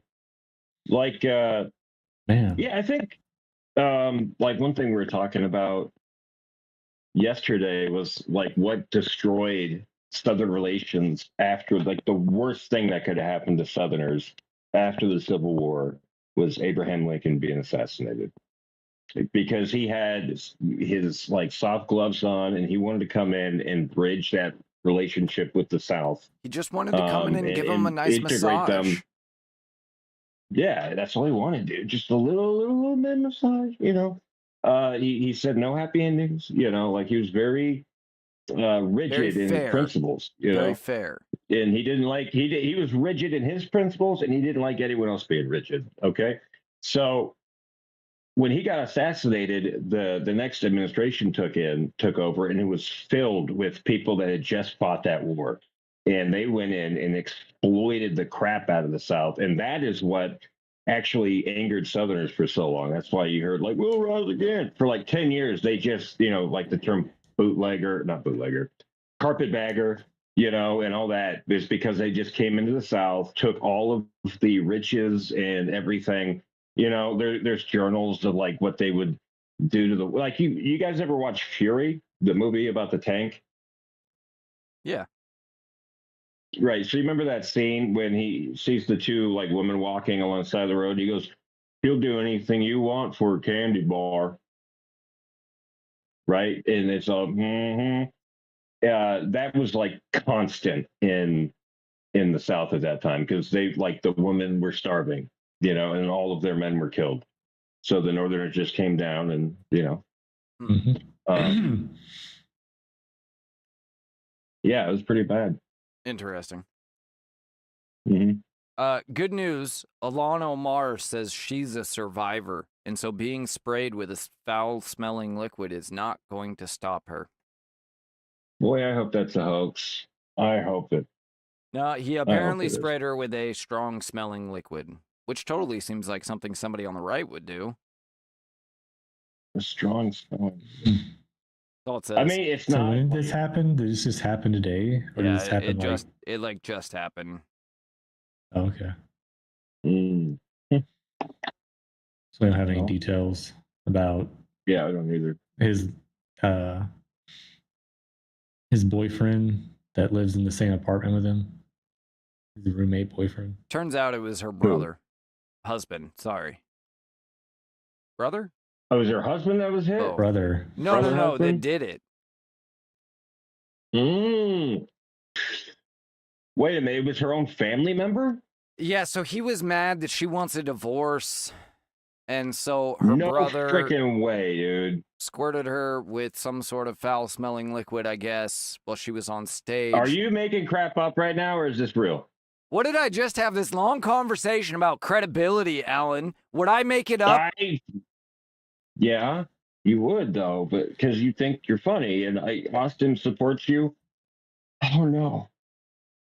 I don't know what to believe anymore. The thing is, you don't know. The thing is, you don't know because the headlines are already so ridiculous. So there's just no way of knowing. Oh, that worried me, man.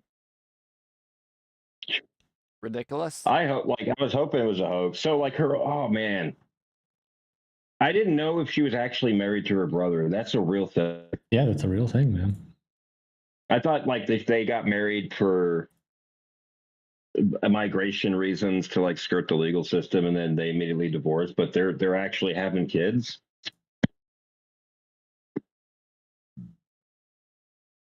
Dang. Maybe it was oh, that's my brother, in the neighborhood, You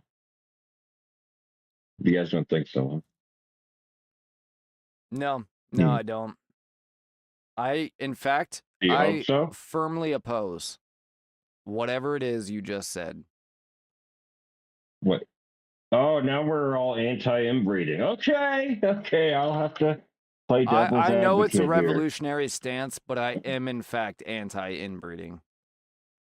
Yeah, I'll play devil's advocate here. Why we shouldn't have inbreeding, guys. I know what you guys' opinions are. How do you guys feel about The Christine reasons Holm? we should.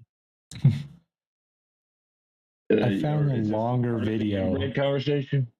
of that event, and I swear someone just yelled out, "He's a racist." Is he also black? No. It's like a hopeless white dude. He looks like he hasn't bathed in weeks. And you can see that and smell it through the video. Well, that, truly, though, being honest, that's dog shit. No, you shouldn't be doing that stuff. No, you shouldn't be. Is that why you went Absolutely to not. Minneapolis, Austin? Let's watch Austin. Is that why you went up there? She went to punch him. Did you see that? No, I missed the whole thing. Get in. Oh. Right back. Was it right there? I swear she said, "Oh my God, he's a racist." She said there's something on her. He sprayed something on her. He does say something that I heard racist. Okay, back it up again. Sorry.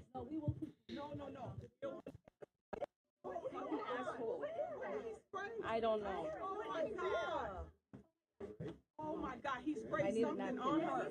I need to. No, I think she said he sprayed something. Yeah. Oh, it's either. Not he's a racist. Crazy. Yeah, I thought crazy. What happens after this? These fucking assholes are not gonna get away with it. That Ilhan Omar? Yeah. Oh yeah, that's Ilhan Omar.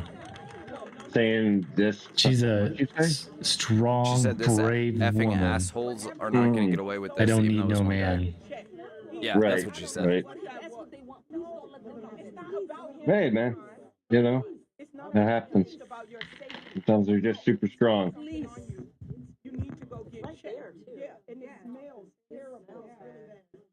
It smells bad. There's a one southern sounding guy that smells terrible. Fun. Listen to the man. Well, How much you want to bet this turns out to be I always wondered how that staged? was going to work in. People like this ugly man don't understand. We are Minnesota's, Had to call him ugly. and we will stay resilient in the face of whatever they might throw at us. In us. Uh-oh.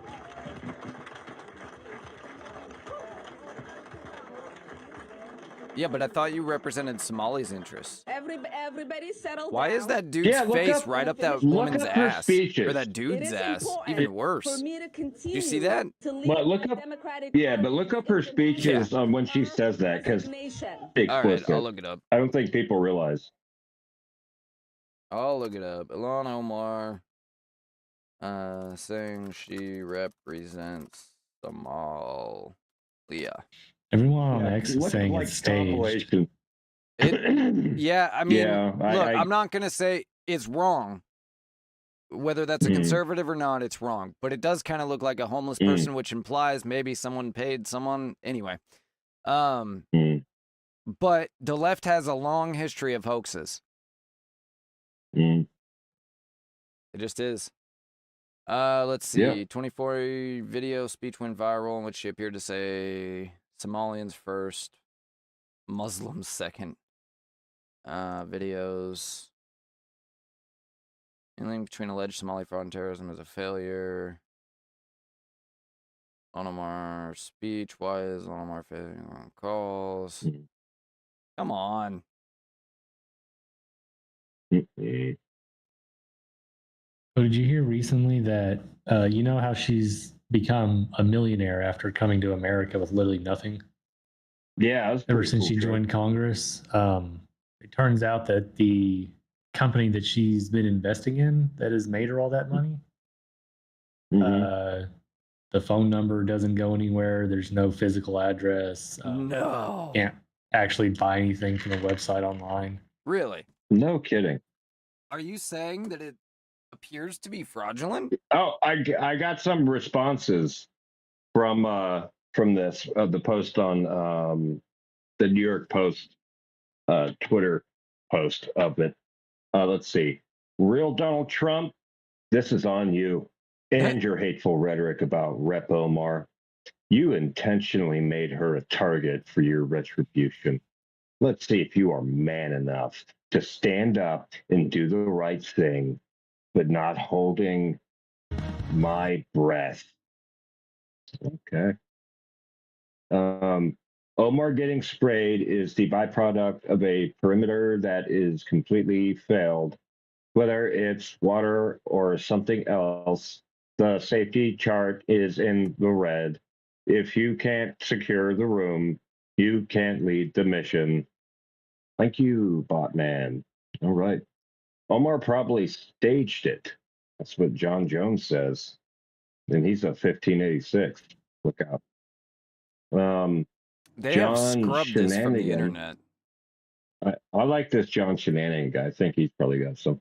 Grok, find out what he sprayed on that evil woman, Omar. So he's a fan. Okay.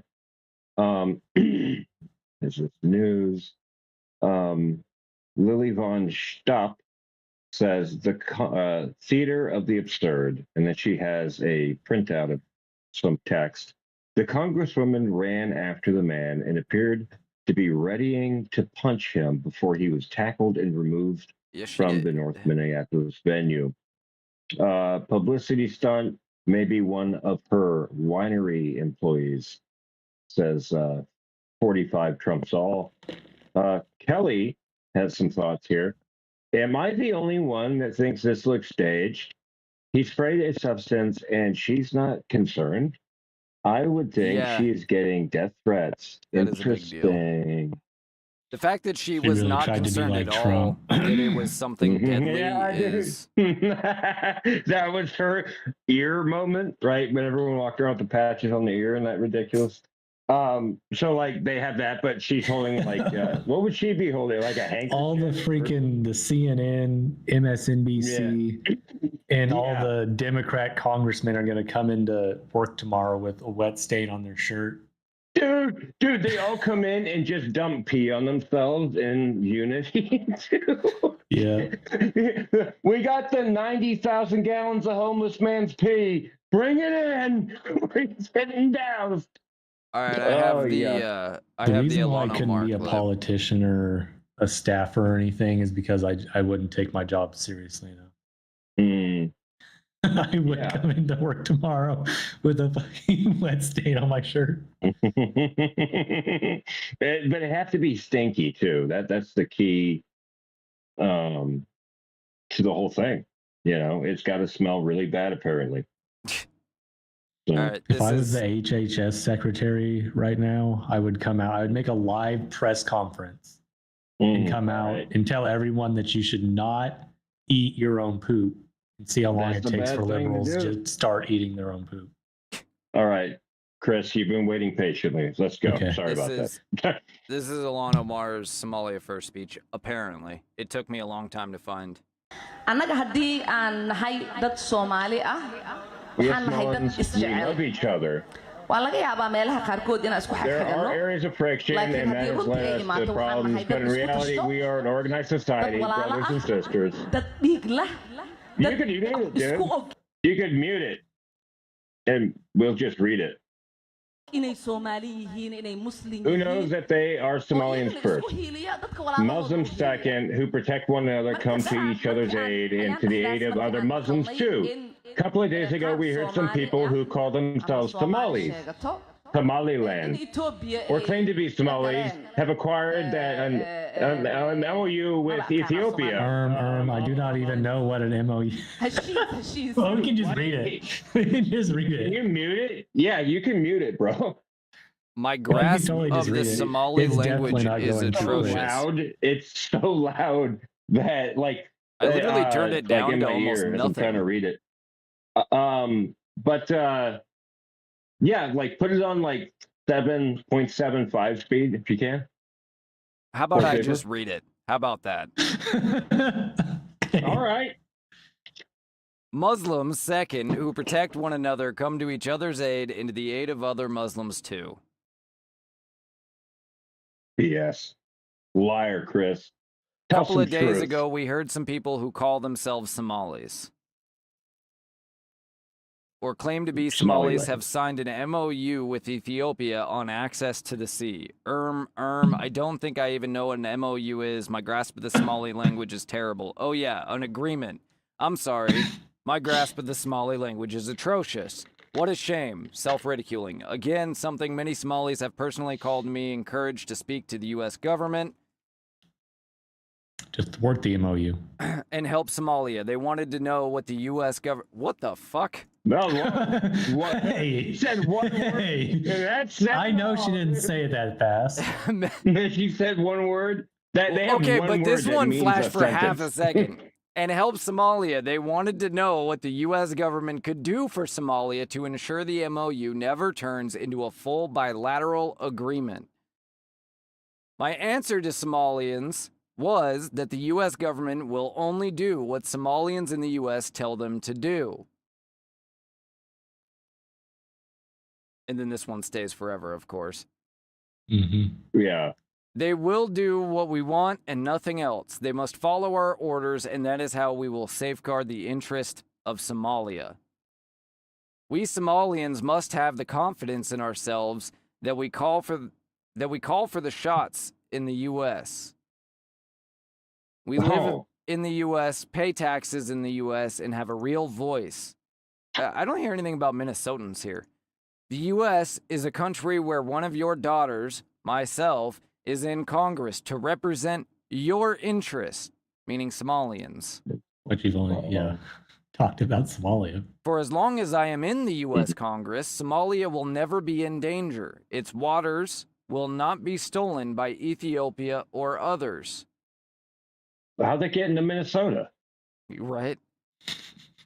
The U.S. would not dare to support anyone against Somalia to steal our land or our oceans.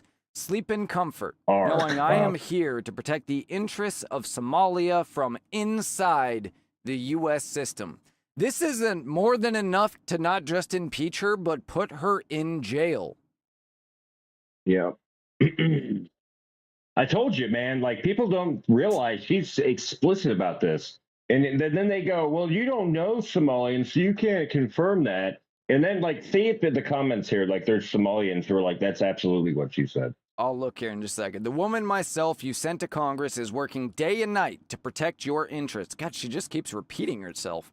She knows your plight and that of Somalia. I am concerned about Somalia as you guys are. Right. Just take a screenshot of that and send it to the DOJ. It should be wrapped up by tomorrow. Put the video in like Grok or something and say is translation accurate. Okay, I will Because do that. that is like, it's amazing that she hasn't been impeached already. I can't even imagine Nick Fuentes sitting there while a Jewish guy said something like that. In Israel, blah, blah, blah. Like, the guy would literally have a conniption fit. Like, together we will protect the interests of Somalia. President Hassan Sheikh, the current president of Somalia, has done a remarkable job in looking after Somalia. Mr. President, you have done an excellent job, and we are happy about it. Yeah, in fighting Ethiopia and Somaliland. Screenshot apparently. that and post. Ilhan Omar comes out in support of Trump. You spoke to he's working in you spoke to Minnesota. Somalians dispersed across the Screenshot country that you are there to look after Somalia. Hold on, I gotta back it up. Back it up, Pete. President. No, she says specifically President Hassan Sheikh. But then go to the next one. Okay, hang on. Oh, there you go. Okay.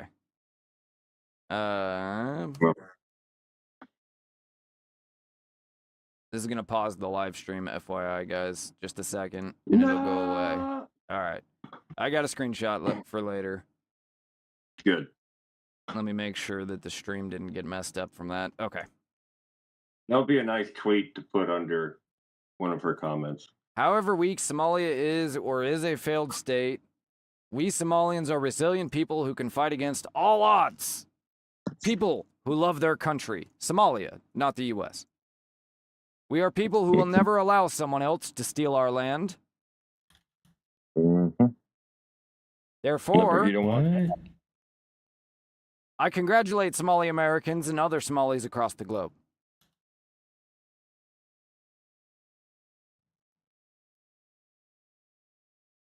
For showing a remarkable level of unity against Ethiopia and Somaliland.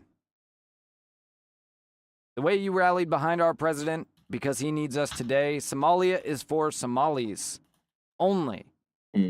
As over 45%, apparently a genocidal mantra, over 45% of Somalian population are not even ethnic Somalis. What a racist. What a racist. Yeah, get out of here with that. Somalia is one nation. We are brothers and sisters. I got some questions then. Our land cannot be divided. Ethiopia and Kenya have stolen and continue to occupy the Somali region state, which belongs to Somalia.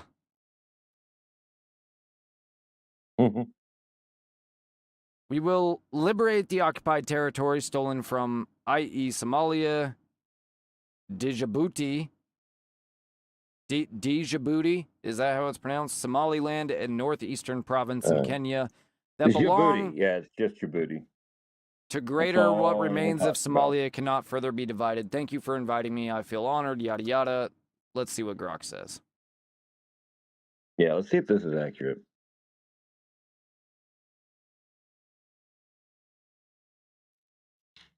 All right, we're doing this live, so if it's a bad translation, we're all screwed. The Jamin people.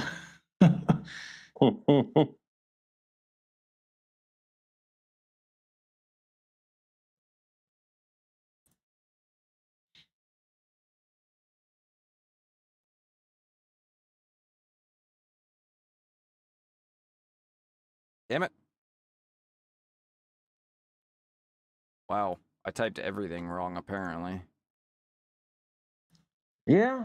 Like, why did it capitalize English? Whatever hard drugs are doing are going to do that. Alan can't read. Chris can't type. I'm the only one who holds this show together.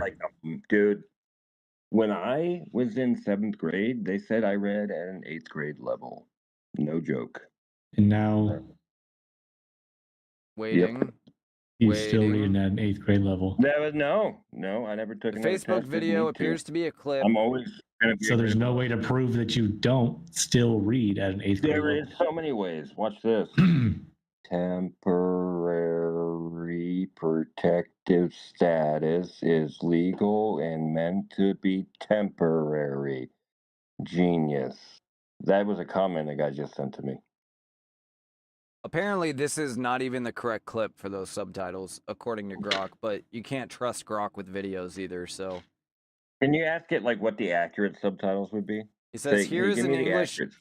He said, here is an English transcript of the key portion of Ilhan Omar's speech captured in that viral video, cleaned up for clarity from direct quotes and matching descriptions across sources. It's impassioned and includes strong language. I don't want to curse, but those of us who escape places like that, the one place where we thought we would never experience is the U.S. GD states. And we should all be ashamed that it is the United States that is allowing for this to take place. We want the America that we escaped into back. We thought this would be a place where people are treated with dignity, where there is due process, where there is rule of law, where communities are not terrorized. The exact phrasing is somewhat shares U.S. GD states, emphasizes this part of criticism. That was not her criticizing ICE. She was laughing and stuff that whole time. So Grok's off base on this one, I think. Let me try Google's AI. Was this before the ICE thing?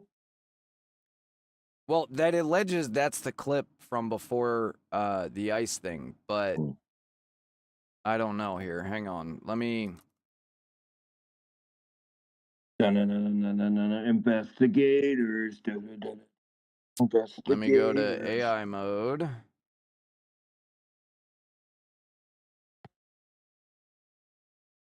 Google's AI is so gay. I know it is, but Grok's screwing us, so... So gay. It's the gays. Too many people use Grok. It's too good. Yeah. Needs to start limiting it. Yeah, but I've had a lot of problems with Grok, specifically with video. Like that time he told me there was children running and screaming from ICE when there was literally not a child in the entire video. Yeah, that didn't.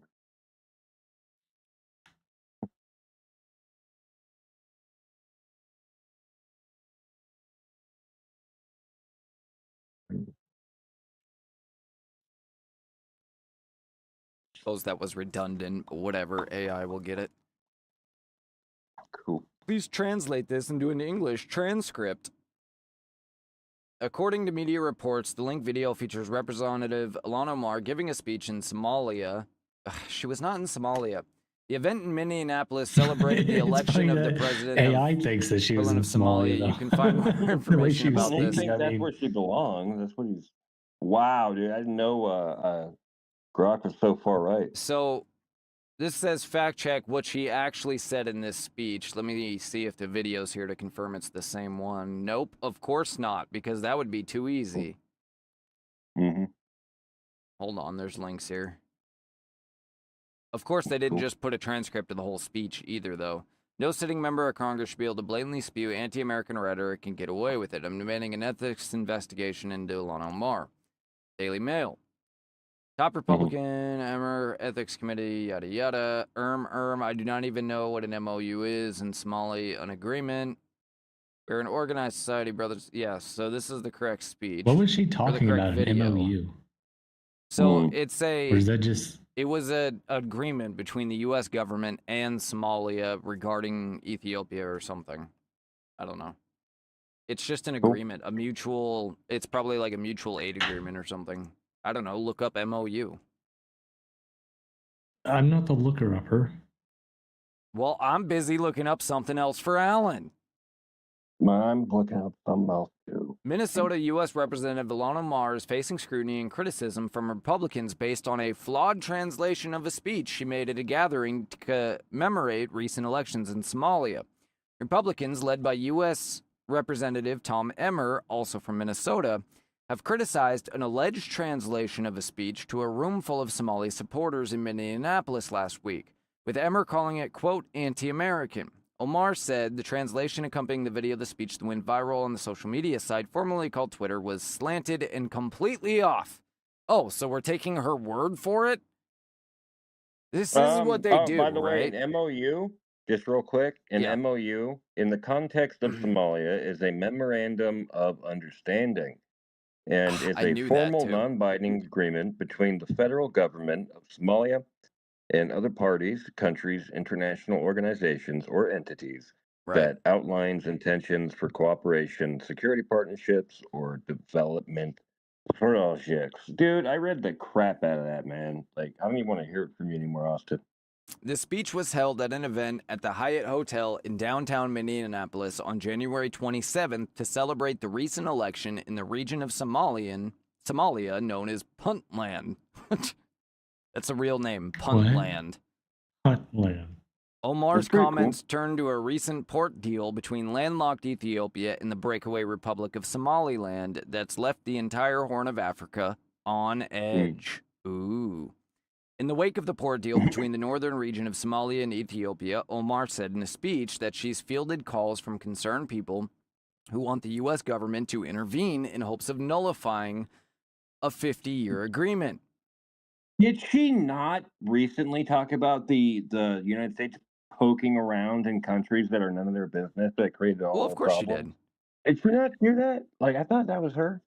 So Omar's office pointed to a more accurate translation of her speech online. A Star Tribune reporter, who apparently speaks Somali, listened to the speech and reviewed the transcript and found it matched Omar's actual comments. It said, quote, "My answer was the U.S. government will do what we tell the U.S. government to do." Okay, right then and there, done, out. We as Somalis should have that confidence in ourselves. We live in this country. We pay taxes in this country. It's a country where one of your own sits in Congress. As long as I am in Congress, no one will take Somali's seas. Again, representing the interests of Somali, not Minnesota. And the United States will not support other people to rob us. Rest assured, Minnesotans, the woman you sent to Congress is aware of you and has the same interest as you. I want to hear that part of the speech and see if she says Minnesotans or Somalis, because I bet she says Somalis. That was the only difference between the other translation. A descriptive you, like you guys, and then he switched it to make it seem more patriotic. I can see that. Let me see what the other translation is here. For those seeking an accurate and verbatim translation, a Congresswoman Allan said, the context is she was addressing, we don't need the context, we already have that. We Somalis are people who love each other. It is possible that some of us are rough with each other, but when the going gets tough, we are people who have each other's backs. We are sisters and brothers supporting each other. Blah, blah, blah. Somalis and Muslims coming to each other's aid, blah, blah, blah. And the other day, when we heard that some Somalis, or those who say they are Somalis, entered an MOU with Ethiopia, many people called me and said, Allan, you should talk to the U.S. government. What is the U.S. government going to do about this? How about nothing, because it doesn't concern us at all? Anyway, my response was the U.S. government... There's a minority group suffering. Like, how can you say that? My response was, Allan Omar says, the U.S. government will do what we ask it to do. We should have this confidence in ourselves as Somalis. We live in this country. We are taxpayers in this country. This country is one where one of your daughters sits in Congress. While I'm in Congress, no one will take Somali seas. The United States will not back others to rob us, so do not lose sleep over that. Oh, Minnesotans, I'm not losing the sleep lady you over sent to anything that Congress happens in Somalia, I promise is you. on this, right? And she is cognizant of the interest as you are. I would like to tell President Hassan Sheikh that we are impressed with the great work you have done. We have made it known to those living in Somalia and other places that in spite of the many challenges we face as Somalis, we are nonetheless competent people who believe in their country and will not allow it to be endangered. The people who believe in their country... Hold on. In spite of the many challenges we face as Somalis, we are nonetheless competent people who believe in their country, Somalia, and will not allow it to be endangered. Thus, I want you to congratulate the Somalis in Minnesota and everywhere on how united you are, how you all stood by our president, not Trump, because he needs our solidarity. Somalia belongs to all Somalis. Somalia is one. We are brothers and sisters, and our land will not be balkanized. Our lands were taken from us before, and God willing, we may one day seek them. But what we have now will not be balkanized. I thank you all for how you always welcome me and honor me. May the Lord honor you. Peace and blessings, God be with you. So, There's Nice. really not much difference. Like, it's a little less on the nose, but she's still calling herself a Somalian, not an American, saying that she's representing Somali's interest and that she represents Somalia, not Minnesota. I think there's another clip of her out there, but you guys want to wrap this up? Yeah, we need for to. tonight. Is there anything else either of you want to do, say or do before we get out of here? How long has your mouse, your cursor been like that? Oh, not long, dude. I was screwing with you that day. real It used to Okay. be like this before my hard drive issue, and then I just put it back to that day or the day before. So it was like this I was before. just You wondering, had I seen was it like, before, did I but literally go weeks or months without noticing that? hey, Alan. Yeah, but Oh, wait. Hold on. Let me see if... Oh, I can't pull it up, can I?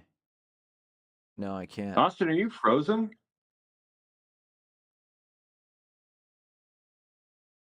I think Austin's frozen. No, he's just being a dick. I was going to say, look, there's a sperm on Austin's face, but you can't see it. No, he was talking. I think he's on a loop or something. He's tricksy like that. I think you're just mad because he's got cool hats on and No, you couldn't no, keep I got up to the take mine off appearance. because I got to say the prayer of the Lord. And That's true, you do. Austin, where can they find you? MillerTalk.substack.com. Told you his mouth's Miller not Talk moving. Lame. _pod on X and Threads. Is it and just me? Apparently it's live just you. stream Yeah, no, on he really Twitch, Rumble, X, Is that it? and TikTok. If Alan doesn't show butts anymore.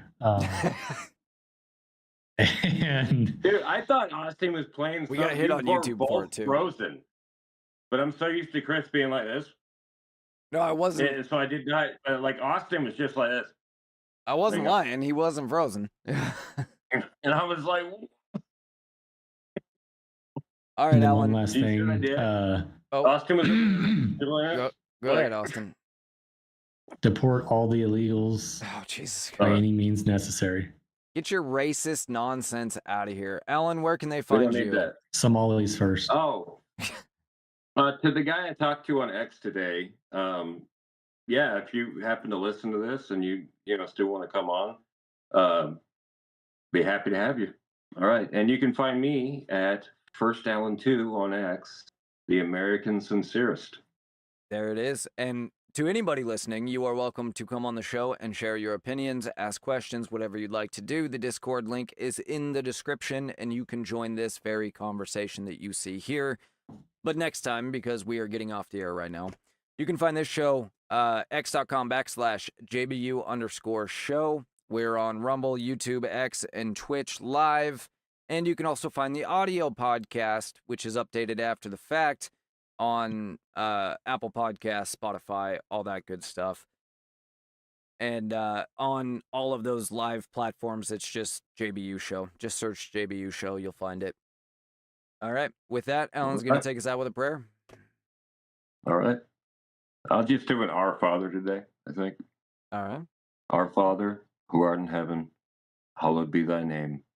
Thy kingdom come, thy will be done, on earth as it is in heaven.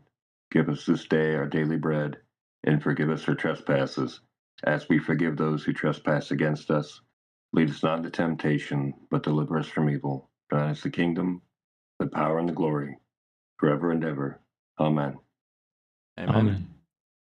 All right. With that, my name is Chris. I'm Austin. I'm Alan. And this has been the JBU Show.